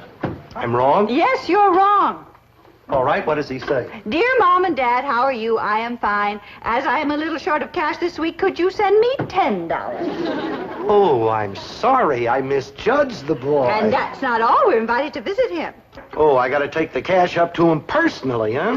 You weren't even listening. We're going up for Parents Visiting Weekend. And we're going to see the maneuvers, whatever they are, and watch him graduate from basic training. Watch him go through a mess of back-breaking training exercises, huh? Hey, that'll be fun. Seeing how the Army has turned soft, flabby boys into strong, hard, disciplined men. Oh, dear, you mean they brutalized my baby? Taking the dimples out of those rosy cheeks, the sparkle out of those mischievous eyes. Winnie, it had to happen sometime. After all, he is no longer a baby, learning soft, sweet, gentle things from his soft, sweet, gentle mother. If they've changed 1 inch of my baby, I'll clobber them. Winnie. I'll break every bone in their miserable bodies. Winnie. I'll pulverize them, the cowards. Winnie, it is only natural for a boy to suddenly grow up and become a man. Remember how it happened to me in WW2? It did? Well, of course it did. Well, if you say so, dear. Never mind the sarcasm. Wait till you see how it's happening to him. When you get down to camp, you're going to see what the Army has turned him into. I'll batter him. Winnie, you are going to see a man. strong, hard, self-reliant, ready to face the toughest emergency, able to endure the most punishing hardships. Maynard, would you cut the fan? I'm getting a windburn. Hey, Dope, tell me about this parents' visiting weekend. Sure, Maynard. What do you want to know? Who's it for? Parents. Oh. What's it for? Visiting. Oh. When's it for? This weekend. Oh. Oh. Parents Visiting Weekend. That's how I got the name, Dope. Parents Visiting Weekend. You get it? Parents Visiting Weekend. Good thinking. That's like brilliant. I sure got it up here, huh, Dope? You sure have, Maynard. Yeah, and some people say I don't use my head. How come? The green-eyed monster. Like where? Here, forget it. Never mind. Forget it, Maynard. Forget it. Boy, I can hardly wait to see Mom and Dad. Yeah, me too. Well, good. Then your folks are coming. I don't know. I didn't even invite them. Maynard, you just said you could hardly wait to see your Mom and Dad. No, I can hardly wait to see your Mom and Dad. They're like real human beings. Maynard. Your mom is anyhow. Look. Your father's kind of mean and rotten, and all the time hollering. No offense. No offense, Maynard. Yeah, but his heart's in the right place, and he means good. Uh-huh. But it must be all Good. kind of scrunched around, because he comes out mean and rotten and all the time hollering. Maynard, enough! Now, here. I want you to write to your folks this minute and invite them up for Parents Visiting Weekend. Dope, I don't like to write letters. Then phone them. I don't like to phone either. Maynard, at the moment, we happen to be out of carrier pigeons. Wait. Right. Dear Sir or Madam. Maynard, they're your folks. Oh, yeah. Dear Mr. and Mrs. Krebs. You know, this will be great. After 8 weeks, I'm finally going to see my folks. Gee, it's been so long. I hope we won't treat each other like strangers. Hey, Dope. Yeah? How do you spell Krebs? So our preparations for Parents Visiting Weekend began. We wanted to impress our folks when they came up to visit, to let them know that the awkward, helpless little boys they said goodbye to a few weeks ago were now awkward, helpless little soldiers. We wanted to show them that we were tough and independent, able to do things by ourselves. 45, 46, 47, 48. Pretty good, huh, Sarge? Dandy. And you said this was going to be hard. Try it without your buddy, Gillis. You're kidding. Krebs, back off. Okay, Gillis. I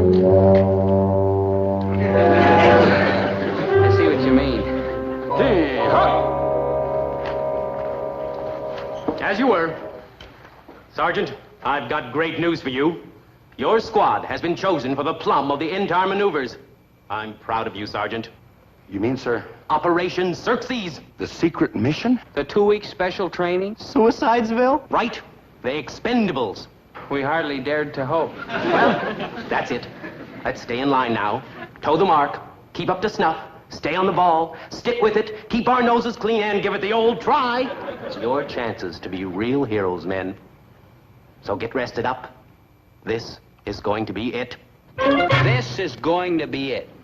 I'll tell you what it's going to be. A headache. Our folks are coming up tomorrow. But instead of spending the whole weekend with them, we'll have to spend part of the time going through some mixed-up maneuvers. Doggone it. I love the Army, but why do they have to do things upside down and backwards? Oh, I love the way they do things in the Army, Winnie. You know, with that zing pow. I wonder where Dobie is. Isn't he supposed to meet us here? Oh, he'll be right here. Don't worry. Oh, I can hardly wait. You know, Herbert, this is really a very nice place. It's not at all primitive like I expected from what you've told me. Oh, that's all on the surface. Underneath, there's still that iron discipline, rugged living conditions, back-breaking training exercises. Oh, ain't it great? You know, Herbert, from the way you talk, I get the impression that you really want Dobie to suffer. Well, the more hardships he's endured, the better it is for him. You know, the tougher the training, the stronger the soldier. That's why he'll be a little grim and tight-lipped, maybe even a little surly. Hi, Mom. Good to see you. Hey, going out already. And Maynard, dear, your parents couldn't come. Oh, they were so broken-hearted. They talked about it and planned it all week. And then last night, just as they were packing, Your father broke out in a terrible case of hives. He always gets them when he hears my name mentioned like 3 or 4 times real fast. Yeah, when my mother has to mention my name to him, she usually spells it out. Maynard. All he gets is a little rash. Hey, Maynard. When he sees my name written down, it hardly bothers him at all. Just a few little goosebumps is all. That's all right, dear, because we promised your parents that we'd keep an eye on you, and so you'll be our other soldier for the weekend. Isn't that right, Herbert? Yeah, sure. Well, if you yardbirds can get off the post for chow, the treat is on old Sergeant Gillis. I'm going to take you out and get you a real meal. Now, wrap you around a big steak, someplace where you'll feel free to talk, without being afraid of your old iron pants lieutenant. Oh, I know those guys. They get a hold of a manual and... Folks, I'd like to have you meet our CO, Lieutenant Iron Pants. Yes, sir. I'd like you to meet my folks, Mr. and Mrs. Herbert T. Gillis. You know, Lieutenant, my father was a first sergeant in the last big one. Indeed, sir. Oh, yeah. That's interesting. Why, it just happens that one of my personal heroes is the great Teddy Roosevelt. Wish I could have served under him, too. Oh, I was referring to WW2, son, Lieutenant. That was just a short while ago, remember? Yes, of course. And we haven't forgot the debt we owe you, Sergeant Gillis. No, thank you. What you did then with what you had was mighty important. Now, Private Gillis, Private Krebs, you'll be wanting to start the folks on their tour. Oh, yes, the program sounds exciting. There's plenty to choose from, Mrs. Gillis. The regimental ping-pong finals are going on. I'll be moderating the foreign policy debate in the auditorium. Ought to be a thriller. We've got some fine young minds going for A Company. Lots to see today. Well, if you'll excuse me. What a nice young man. Oh, I'm so pleased that you didn't have to serve under some mean, twisted old veteran.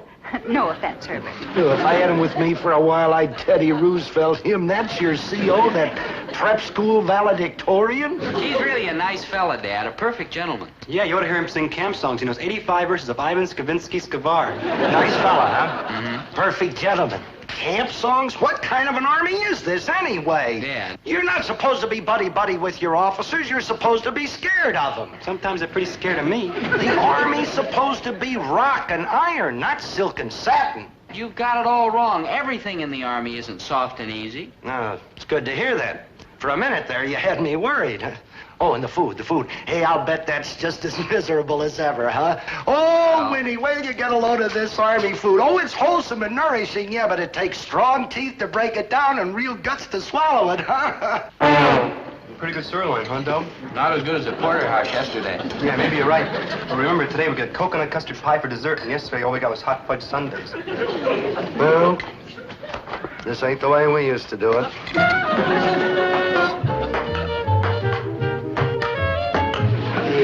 I bet we win the brigade ping pong title this year, huh? Yeah, I hope so. That'd mean 3-day passes for everybody.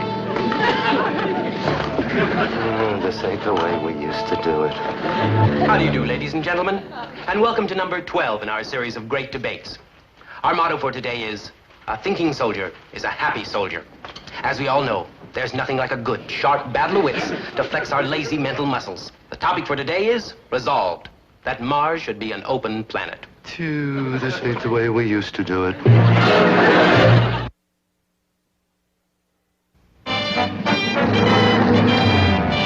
What kind of an outfit is this, anyway? Soft beds and good food and liking your officers? Oh, you boys are spoiled. You got good potential, but you're spoiled. And what's going to happen to you when you get out in the field with this kind of training? Snafu, that's what. We trained hard for tomorrow. Yeah, we went through like the ringer. Yeah, well, what do you got to do? Well, it's confidential. A military secret? Well, sorta. But then you mustn't tell anybody, especially your father. Come on, Herbert. Now, hold on, Whit. Come on, dear. You go ahead. I'll be right there. Well, all right, you'd better be. Good night, boys. And remember, loose lips sink ships. Oh, what a memory she's got. Loose lips sink ships. You'd think I was some kind of an enemy agent or something. Nobody has to tell First Sergeant Herbert T. Gillis about security. I'm glad. Okay, now, what's the secret mission you're going on? Dad. Come on. No. A raid, eh? Oh, a secret raid behind enemy territory. That's it, huh? Well, sorta. Mm-hmm. And this is the squad. Uh-huh. Tell you what, I'm going to do you boys a favor. Dad, do me a favor and don't. I am personally going to get you guys in shape for these maneuvers. Dad. Look, all I have to do... Dad. You dig into my little bag of tricks from WW2, and this will be the best outfit in this man's army. Dad. Now, you wonder how... Maynard, you stay out of this, will you? Now, you wonder how I'm going to do it, huh? Not me. I wasn't wondering. Maynard, well, I'll tell you how I'm going to do it. I'm going to break you out before reveille. I'm going to use up your 2 hours of rest periods. I'm going to use up your sack time. I'm going to use up your recreation time. And I wasn't even wondering. Maynard. Now, you're wondering what I'm going to do with these precious hours, huh? Not me. I wasn't wondering. Were you wondering, Doug? Not really. Maynard, one more crack out of you and... Well, the old Sarge, that's me. I'm going to teach you hand-to-hand combat, jungle warfare, how to survive, how to live. How to cut out. Let him go if he wants to, the slacker. We don't want any gold bricks in this outfit. Yo, Maynard's no slacker, Dad. He's as brave and full of fight as any man in this squad. I am? Sure you are. Sure I am. I am? Right. He'll stick with us no matter what. I will? Sure you will. I will. I will? Right. I do a lot of things I never thought I did. Maynard, go to sleep. Okay. He's sleeping in his uniform. Yeah, that's how he presses it. I figures. Dad, I appreciate what you want to do, but it's impossible. We have to go through these maneuvers ourselves. And that's exactly what you're going to do, only I'm going to show you how to do them better. Oh, come on, boy. You can't deny your father a chance to do something for his son. Oh, you've done plenty for me, Dad. Oh, no, I haven't. I never had a lot of money to give you, and I'm certainly not the best educated or most cultured guy in the world. That's true, Dad. Don't agree so quick, huh? Oh, sorry. It's okay. It's just that, well, there's one thing I can give you. It's the benefit of my experience in the Army. Oh, you can't blame a father for wanting to do something good for you. I don't know, Dad. Oh, come on. Well... Come on, I'm trying to get some sleep. All right, Dad. Maynard, go back to sleep. Okay. Oh, thanks, boy. And you'll never regret this. Well, you better hit the sack and sleep on the double, because I'm going to make these guys hit the deck tomorrow morning at 0400. That's 4 o'clock in the morning, a.m., you know. Yeah. Oh, I'm going to turn them into vicious, snarling fighting machines. You rang? In, right, in, up, in, left, in, out, in, and out, 1, 2. And that just about does it, men. And I want to say you really showed the old Sarge something. You done your calisthenics, your creeping and crawling, your cover and concealment, hand-to-hand. Now there's just one more thing. Scaling a wall. Oh. No talking in the ranks there. All right, now, on the double, get ready to scale. Maynard, you are the man over. Do I have to? You have to. All right, on your mark, get set, go!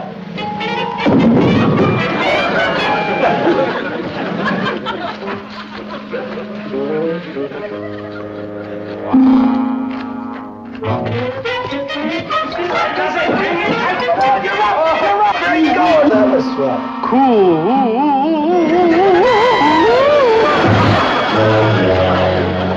Well, men, that does it.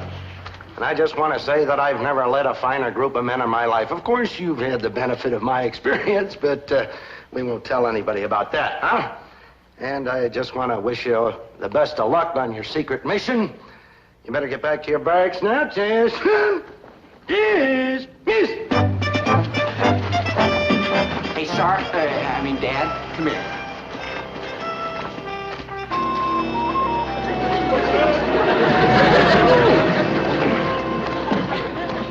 What are you grinning about? Huh? What's the matter with him? Huh? He's deaf, Dad. Deaf? Huh? He landed on his head. I landed on my head. He always does. I always do. Oh, my gosh, this is terrible. How long does it usually last? Not more than a day or two, most of the time. Huh? Listen, we gotta get this guy to the medics. Which way's the hospital? We're over that way. All right, now you take one arm, I'll take the other, and we'll lead him over. So. Hold! I know what you're saying. You say you're going to take me to the hospital. I'm not going because I'm part of this squad, and if I don't show up, the whole squad will be like grounded. But, Maynard, you can't come along. You can't even hear commands. Huh? Maynard, you got to go with us. Go with you? Yeah. No, sir. Because if my squad is bound, there's going to be no 3-day passes for nobody. And I got to let my good buddies down. Not me, Maynard G. Krebs, Private U.S. Army. Third squad, attention, men. Report to the staging area on a double. Maneuvers begin at sunup.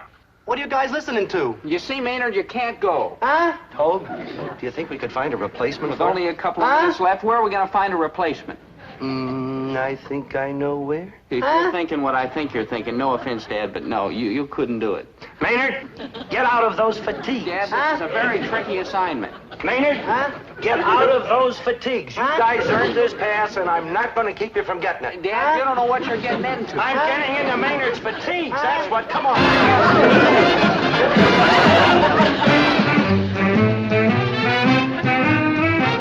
All right, you guys, that's it.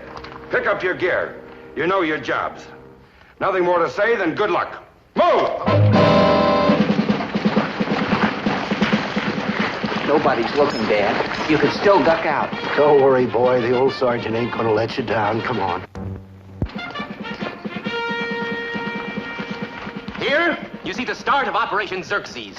These men, your boys, are starting a mission which they've rehearsed for weeks. Now, let's get into the buses and proceed to the operational site for the dramatic conclusion.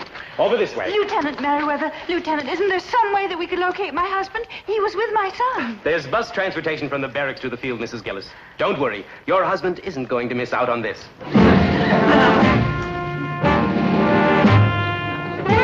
Airplane. What are we doing in an airplane? Dad, I've been trying to you tell guys got it soft. In my day, we had to slog our way over to the maneuver area. Oh, we were foot soldiers in those days, boy. Dad. Nowadays, they chauffeur you around in airplanes. Oh, this ain't the way we used to do it. Dad, listen. Oh, for goodness sake. What are you so nervous about? What's to be afraid of over a little airplane ride? Well, I flew over to Cleveland to see your grandmother last summer, and I wasn't nervous, not for 1 minute. Dad, will you listen? Check your gear! Gear. In my day, gear meant a big, heavy pack. Now it's a parachute. Oh, what a bunch of lily-livered pantyways. Can't even take a little airplane ride without wearing a parachute. I flew all the way to Cleveland without one, and back, too. Dad, I give up. I'll say no more. Good. Because it's too late. Too late for what? Will you stop jabbering and calm down? You guys all set? You bet I am. The old sergeant won't let you down, son. All right. We're over target. Stand up and hook up. Hey, Dad, this is it.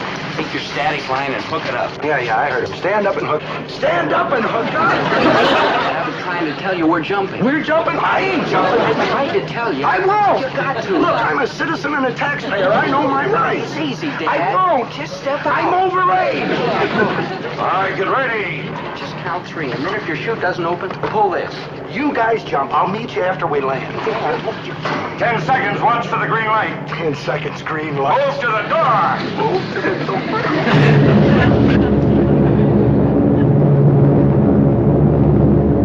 Here they come. Your boys hitting the silk. A great moment for you proud parents. Oh, I don't know whether I can watch. They're so young, so sweet. But they're men, Mrs. Gillis, for all their youth. My little boy. Dad! No. Dad, just say Geronimo. Geronimo! Is it, Dad?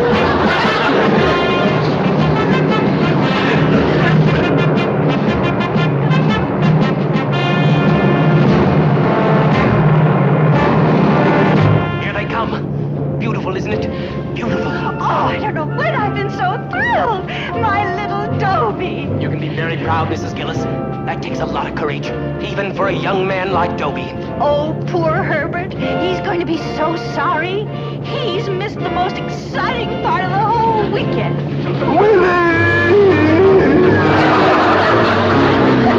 Parachute jumping may never be the same, but Dad finally got his feet back on the ground, and our squad got through maneuvers without anybody ever finding out that one of us was a slightly overaged ringer.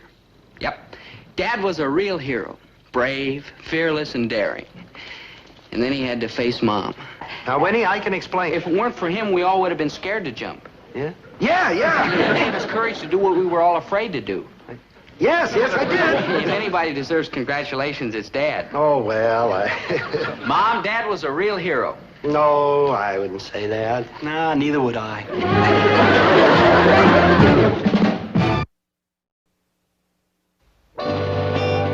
Well, parents, visiting weekend's over. We're back to the hard, rigorous Spartan life.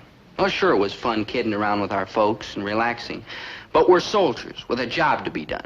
Soldiers with a goal to be reached. Soldiers, well, mostly we're soldiers. I'm no soldier. All through training, I've been like a gallstone around your neck. Maynard, that's millstone around my neck. See, even you, my best and only good buddy, admit it. I do not admit.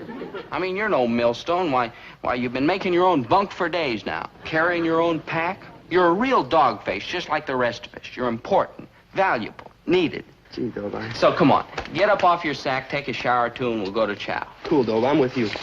A couple more days and we got it made, and I'll make it, Dobie. Oh, hello. To the soap. Hey, Dobe. Do I have to? What? Shower? Yeah.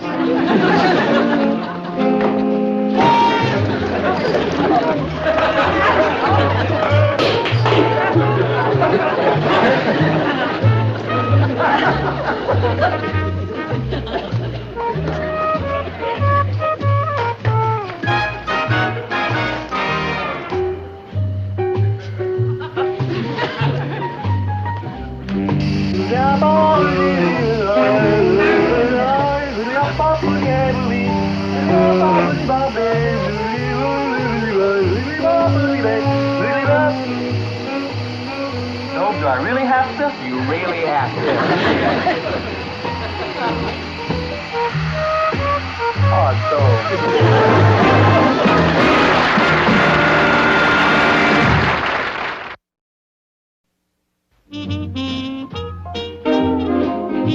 Yeah. I knew the minute we met this morning. After all, we're both in school, so we'll have to plan our marriage carefully. Oh, you're right, you're right. Okay, now the way I see it is this: we need an income. Right. We can't live on my allowance. I can't live on my allowance. You're right. We'll both have to make sacrifices. Oh, yes, Dobie, I'll sacrifice Good. as long as we can be together. Good, good. Now, it goes without saying that you'll have to quit school and get a job. Oh, yes. Yes, Dobie, I'll work and slave for you. Yes. As long as we have our evenings free for parties and dances and movies. My dear, a man doesn't become a good provider by running around having a good time. I'll have to spend my evening studying. Oh, you're right, you're right. Oh, well, I'll be happy just to sit at home and watch you study. No, my sweet. I have to study at Zelda Gilroy's house. I mean, who else can help me with my studies so that I can graduate with honors and be a good husband you're later? right. See? Well, go to Yes. Zelda's house. I don't care if I never see you as long as we can be together. Phyllis, dear, you're the cream in my coffee, the Dobie. pearl in my oyster, the star in my heaven, Cease and desist. fly in my ointment. Hi, Poopsie. Hello, Phyllis. Zelda, I know why you're here, and flake off. I only came to wish you many, many years of happiness, fellas. Zelda. And I just happen to have with me a copy of Dobie's latest grades. Look, Zelda. Which, as you will notice, were the top grades in the bottom 10th of the class. Zelda, cut out, will you? You're a very lucky girl, Phyllis. Here's the results of his latest intelligence test.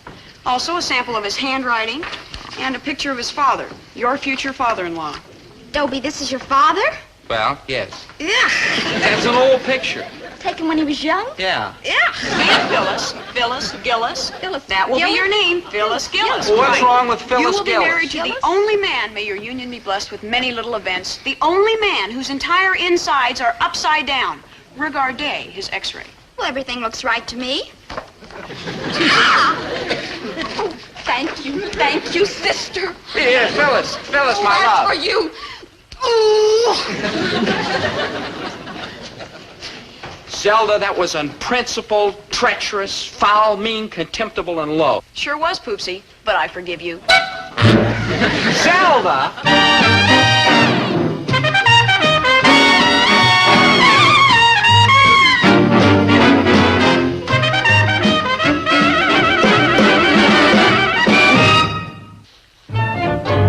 Zelda thinks she can wreck all my romances with other girls. That's what she thinks.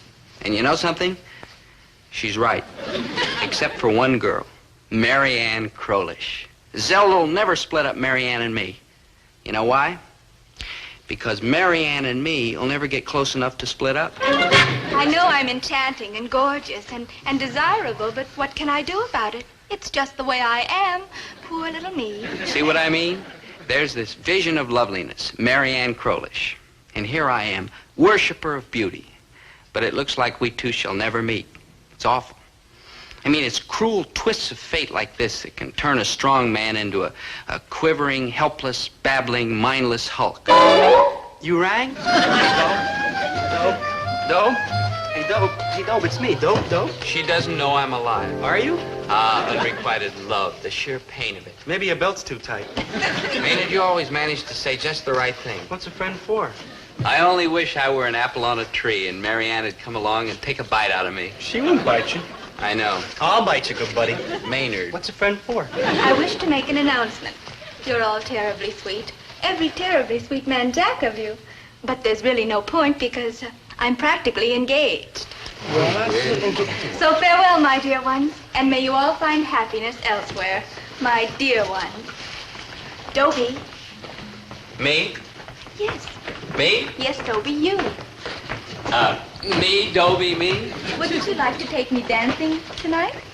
Yeah, but Marianne, you just said you were engaged. I said practically engaged. To who? You. Me? Dobie, me? I watch you in social science. I can hardly study. I just watch you. Him, Dobie, him? And I wonder about you, think about you. Me? Him? Maynard, you're supposed to be on my side. Don't you like me a little? Like you. Marianne, I love you. He wants to be an apple And on a I tree. love you, Dobie. He wants you should bite him. Maynard, why don't you go home and feed your iguana? He don't need me no more, Dope. He can open the icebox door himself now. Dobie, Poopshin! No, Zelda, please. Not again. Not Dobie again. and Amarato, what are you doing hanging on to Marianne's arm in a manner unbecoming someone sworn to another, namely me? I am not sworn to you, Zelda. Quibble. We are a fact, a verity. Dobie, you and I, we are simply a thing that exists. Kill it before it spreads. Marianne Crowlish, you and Dobie? What can I do, Zelda? I'm hopelessly enmeshed. Oh, is that a yes. fact? Mhm. Well, get a load of this. Oh, no, Zelda. It's no use, Zelda. I know all about Dobie's grades, his Ignore IQ, Marianne. and Marianne, his father. You know all that and you still want me? Well, Zelda, you might just as well flake off. Well, how about this x-ray? I know all about that, Who too. knows about that, Zelda? Mm-hmm. Let me ask you just one more thing. What? Why? Why what? Why him? Yeah, why him? It's very simple. You, Zelda, are beyond doubt the most brilliant girl in the entire school. Not only that, but you also have the most brains. Accurate, but what's that got to do with Dobie? You have seen something beneath Dobie's dull exterior. A person of my meager intelligence might never discover it. But if you want Dobie, then there must be something magnificent in him. Underneath. In there somewhere. You mean you want Dobie just because I want Dobie? Why, yes, of course. I know you must want the best, because the best is none too good for you. You want Dobie. Therefore, he must be the best. Is that clear? Now, let me get this straight. If I happen to be ape for somebody else, you would switch over to that somebody else, right? Right. Maynard, I love you. What? Now, Poopsie, don't fly into one of your jealous rages. I can't fly. Not very high, anyhow. Maynard, it isn't really Dobie I love. It's you. You.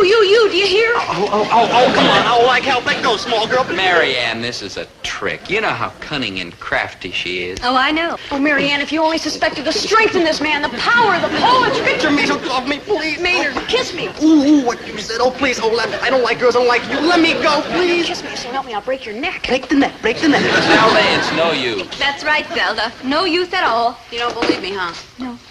But I admire you. How cleverly you fight to keep Dobie. Oh, Dobie, you must have so much underneath. Yes. In there somewhere. Yeah, hidden very deep. I suppose. And, you don't want Maynard. No. Come, Dobie. Love, to the malt shop. Yes, my sweet.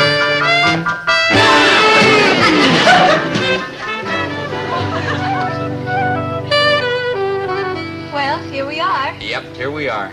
Together. For always and always? For always and... well, maybe. What's the matter? Don't you want to be with me always? More than life itself. But? Zelda, she's not going to give up, Marianne. She's going to keep trying to split us up. But what can she do? Whatever's required. Oh. We've got to be alert, Marianne. We've got to watch that Zelda every minute. What ho, pheasants? Maynard, that's peasants. Yeah. Listen, Dobe, I want to invite you out to my beach house in a couple of years. Beach house? Yeah, Dobe, that's a house that's like on the beach. I know. Yes, sir. Instead of living in one sloppy room like I do now, I'll be living in my beach house in 12 sloppy rooms. Maynard, where are you getting this beach house? I'm marrying into money, Dobe. Millions and millions. Marion. Maynard, I thought you hated women. I do, Dobe, but this ain't exactly a woman. It's more like a bank with a ponytail. Who is she? Zelda Gilroy. Zelda? She's got millions? Or what? Money, good boy. Look, I'll prove it. Here, look. This is just one of them. And there's millions more where this came from. Thank you. You see, Marianne, she's still trying to convince you that she and Maynard are a hot item. She'll drop me and grab him. Ooh, is she rich, that Zeld? She owns 50% of her uncle's uranium plantation. Yeah, she's so tricky, she'll stop at nothing. Maybe she really does love Maynard. Oh, she does. She's giving me her share of the uranium. Maynard, she hasn't got any uranium. I saw it with my own eyes. She's got a sample in a tube. Maynard, you can't keep uranium in a tube. In a tin tube? Made out of tin? How do you know it was uranium? I saw it. In fact, I even smelled it. Uh-huh. And, what did this uranium smell like? Well, you won't believe it, Dobe, but it smelled exactly like toothpaste. I rest my case. Come, Marianne, my dear. Okay. So I lost the battle, but I'm gonna win the war, by George. I'll get you back, Dobie Gillis. Don't you worry. Dad, weren't you involved with another girl when you met Mom? Son, that's a question that deserves an honest answer. None of your cotton-picking business. I heard she jilted you. Who jilted me? The other girl. No, I met your mom, and then I jilted the other girl. Oh, did she stay jilted? Well, son, it's a very sad tale. Poor girl went all to pieces, never did go over. Married some little guy on the rebound. Oh, she was a sad creature. And do you know, to this day, when I see her, she kind of drops her eyes and hides her face in the collar of her big mink coat and tells her chauffeur to drive on. Hi, Mrs. G, Mr. G. Dobie, dear, I just came over here to give you a sense of the historic crossroads at which you now stand. Now, I've got... Some diabolical plan is what you've got. Quiet. This is a moment of fateful decision. Yeah. Dobie, down one road lies romance. Romance. A girl with a gorgeous figure and a beautiful face who can give you absolutely nothing but a lot of bliss. Bliss, yes. But on the other road, you. True, but also fame, wealth, and power. Dobie, with your negative face and inoffensive personality and my brains, drive, and ambition, you could go right to the top. The top of what?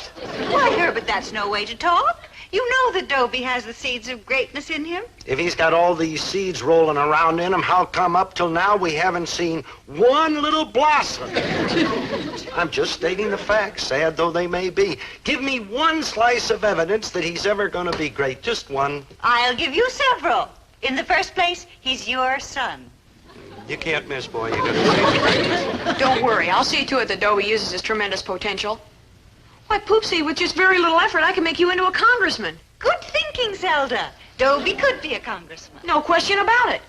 I'll handle your public relations, write your speeches, project your image. Yeah. Congressman Gillis, a man who takes no stand on anything at any time, but with courage. If that's what it takes, just leave out the part about courage, and he's a congressman right now. Can you doubt it? Dobie, look, say this, say, no comment. Go on, just say, no comment. Say it, boy. She'll be here all winter. Yeah, no comment. Did you hear him say that? Oh, there was such leadership in the way he said that. Dobie, you won't stop with the Congress. You'll go on and on, to the Senate. There's no stopping this boy. Absolutely. You will be a senator, Dobie. Say this, say, I deny the charges categorically. Go on, say that. I deny the charges categorically. Dobie, that was wonderful. There was such statesmanship in the way you said that. President. President? Absolutely. President Gillis. The It's in White the House, cards. yeah, Sure, you will be president, Dobie. Look, Wave to the multitudes. Zelda. Did you see the eloquence in that gesture? I saw it. It showed authority, love of fellow man, compassion, and a weak bicep. Well, what do you say, Mr. President? Mr. President, who? Ah, and here comes my first lady, Well, just a cotton-picking minute. If she's your first lady, who am I? ambassador to the Antarctic. No, sir. I'm not putting you in the White House just so you can make her the first lady. I'm going to be the first lady. Zelda, Yes, my chief executive? I do not choose to run. Son, on behalf of the United States of America and the entire free world, thank you. You're welcome. Come, Marianne. Dobie. Now what? Look, Dobie, I know when I'm licked. I'll just fade out of the picture wishing you happiness and the best of luck. You wish us happiness? That's right. You mean you quit? That's right. No more tricks? That's right. You're lying, aren't you? That's right. Figured.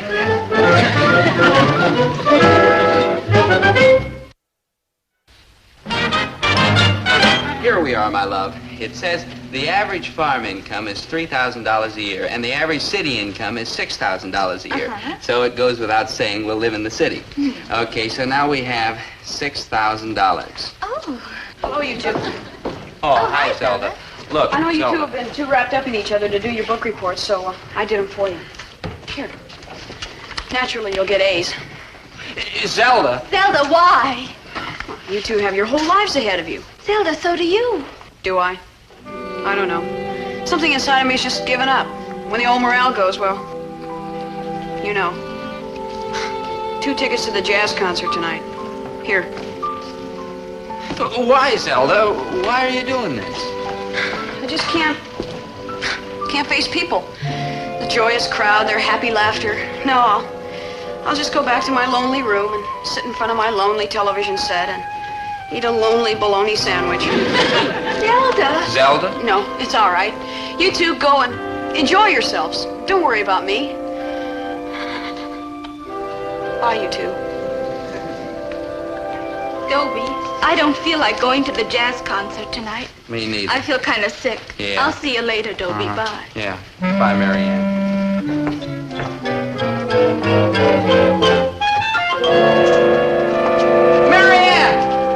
Marianne, come back.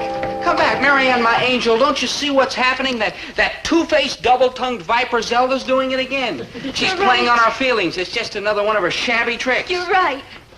You know it, but you're still buying it? You're right.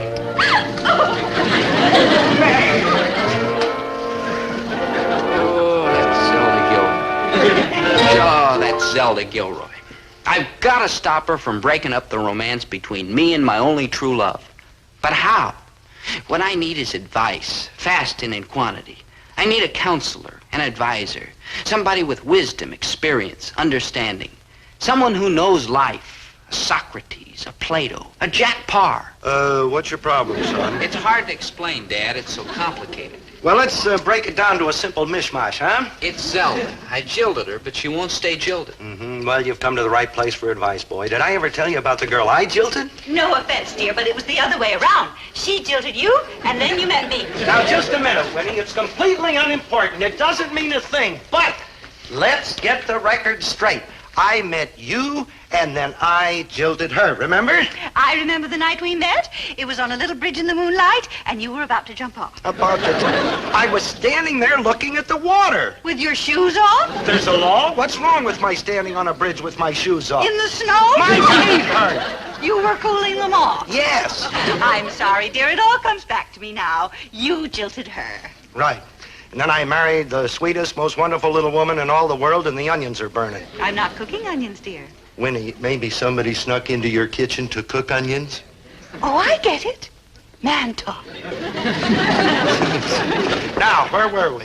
Oh, yes. How did I keep this jilted girl jilted? Yeah, Zelda hangs on like a summer cold. That's why I've got to know exactly what you said to get rid of the girl you jilted. And I am going to tell you exactly what I said. Uh-huh. You see, I took the thoughtful, philosophic approach. Yeah. And I said, Yeah. honey, that's the way the cookie crumbles. Hello, Gillis's Grocery. Oh, Zelda. Honey, that's the way the cookie crumbles. What? Any cookie. No, Zelda. Zelda, look, it's just a figure of... No, I don't want to rule Asia. Goodbye. See what happens? I jilt her and she unjilts. I don't want to pry, son, but just why do you want to jilt Zelda? Because I finally found the girl with whom I want to share my life. Share your life, huh? The last one shared about 45 minutes of it. Dad, please, I have a problem. You sure have, son, and I'm going to help you solve it. Oh, great. Now, hear me good, son. The way I see it is this. You got to take the bull by the horns. Direct action, huh? But look before you leap. Oh, bide my time, I see. On the other hand, he who hesitates is lost. Direct action, huh? But you go charging in there blindly and you foul up everything. Take it easy. Bide my time. In the world today, son, the race is to the swift. Direct action. That's it. But remember the tortoise and the hare. Take it easy. Bide my time. On the other hand, don't let the world pass you by. Direct action. Everything comes to him who waits. Dad? Yes, son. How can I thank you enough for all this wonderful advice? Oh, forget it, boy. After all, I can't leave you wealth or vast domains. All I can bequeath to you is a heritage of culture, richness of the mind. And these things are more valuable than gold. You're all heart, sir. I just hope our little talk has left you with something. Oh, it has, Dad. I learned that when you have a problem, figure it out yourself. Good thinking, son. Good thinking. small talk. Whoa, what? Maynard, have Dobie and Mary Ann been in yet? Nope. Are you sure? Like positive. They won't let me out here till I pay for my soda. What's that got to do with Dobie? Who also done me a quarter? You got a point. Now look, Maynard, when Dobie comes in with Mary Ann, I want you to make sure they sit at this table. Oh, no. Dobe's my good buddy, and I ain't having nothing to do with none of your low-down, sneaky schemes. Maynard. Look, give me one good reason why I should help you, a girl. All right, Maynard. Here's a quarter. Give me another good reason why I should help you, a girl. I will give you the best reason in the whole world, Maynard. You will help me because I am brighter and sharper and shrewder than you'll ever be. And so naturally, you will do exactly as I order you. Yeah, I gotta go along with that. That's better. And in the future, watch the back talk. Yes, Your Honor. Hey, Zell, you know, you don't look like too good. Maynard, go. I mean, you look like you're crestfallen. And man, when you're crestfallen, you're like in big trouble. Maynard, peel off. Hey, I know how to cheer you up. I'll tell you a funny story. Maynard, hey, did you hear the one about the two cats that rocking chair? Ooh, it's the funniest story I ever heard. How's it go again? Thanks, Maynard. I'm all cheered up. Yeah, and once on a very young show, there was a story about this tragic romance of the heart this woman had, see? And she threw herself into noble work and became a missionary and found true happiness in a leper colony. Maynard, if I get any more cheerful, I'll hit you over the head with this table. I know when I'm not one. Good. Hey, Zeld, you wouldn't reconsider about that uranium, would you? Tell you what, Maynard. Meet me in front of the science building in 25 years. What time? Hey, they're coming. Okay, Maynard, now just make sure they sit at that table. All right, leave it to me. Don't you worry. It's in the bag. Yeah. Like high, girl, like high. Though, look, I saved a special table for you right here. I don't like that table. Neither do I. We'll sit over here. Oh, but this table's much better. It's right next to the window in case of parades, you know. Never mind. We'll take this one. Well, what would you like, Mary Ann, my love? I'll have a banana split with 2 scoops. Have 3 scoops. Eat, drink, and be...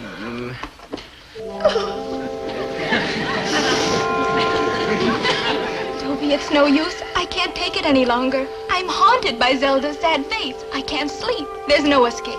I'm going crazy. Listen to me, Mary Ann. There's only one way to get Zelda off your mind. How? Forget her. It's no use, Dobie. I can't be happy when I know we've made Zelda miserable. Try. No, I can't. Dobie, you've got to do something. Well, what can I do? I want to see Zelda smiling, happy and gay, the way she used to be. There's only one thing that'll make her smiling, happy, and gay. Me. I hate to say it, Dobie, but cheer her up or you and I are through. Through? Through. Okay.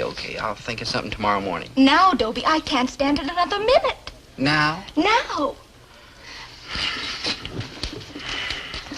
Go!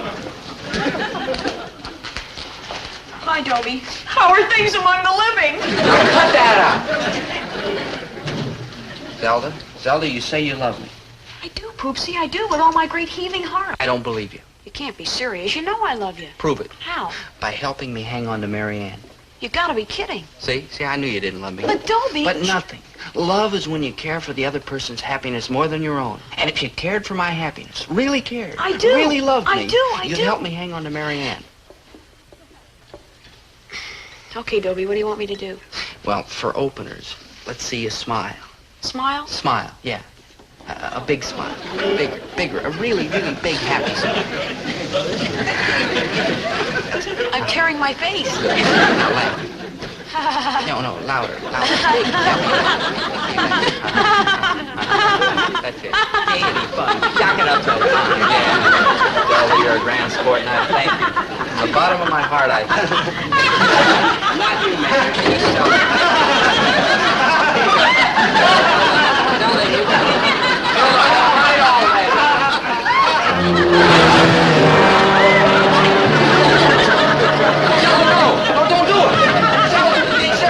Oh, Dobie, it's too much. I can't take anymore. You'll have to forget about me. I just can't do this to Zelda. She'll always be between us. That's right. So goodbye. Forever. Yeah, Mary Ann. Hey, did you two hear about the two cats in the rocking? Let her go, Dobie. She's fickle. I'm the one for you. You'll never get away. She's right, Dob. You're stuck with her. You and me, Zelda, forever? For the rest of our lives, Poopsie, and then some. I guess there's no sense fighting it. It's fate. Dobie and Zelda. Zelda and Dobie. Immutable fate. You and me, no escape. None. It is written.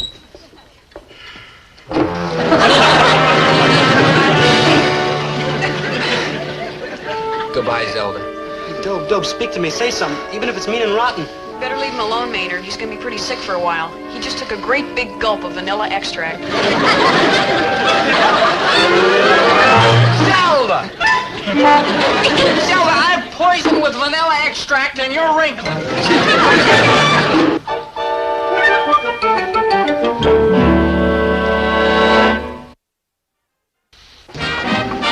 Maynard, I've got to think of a way to get Zelda off my back. Don't look at me.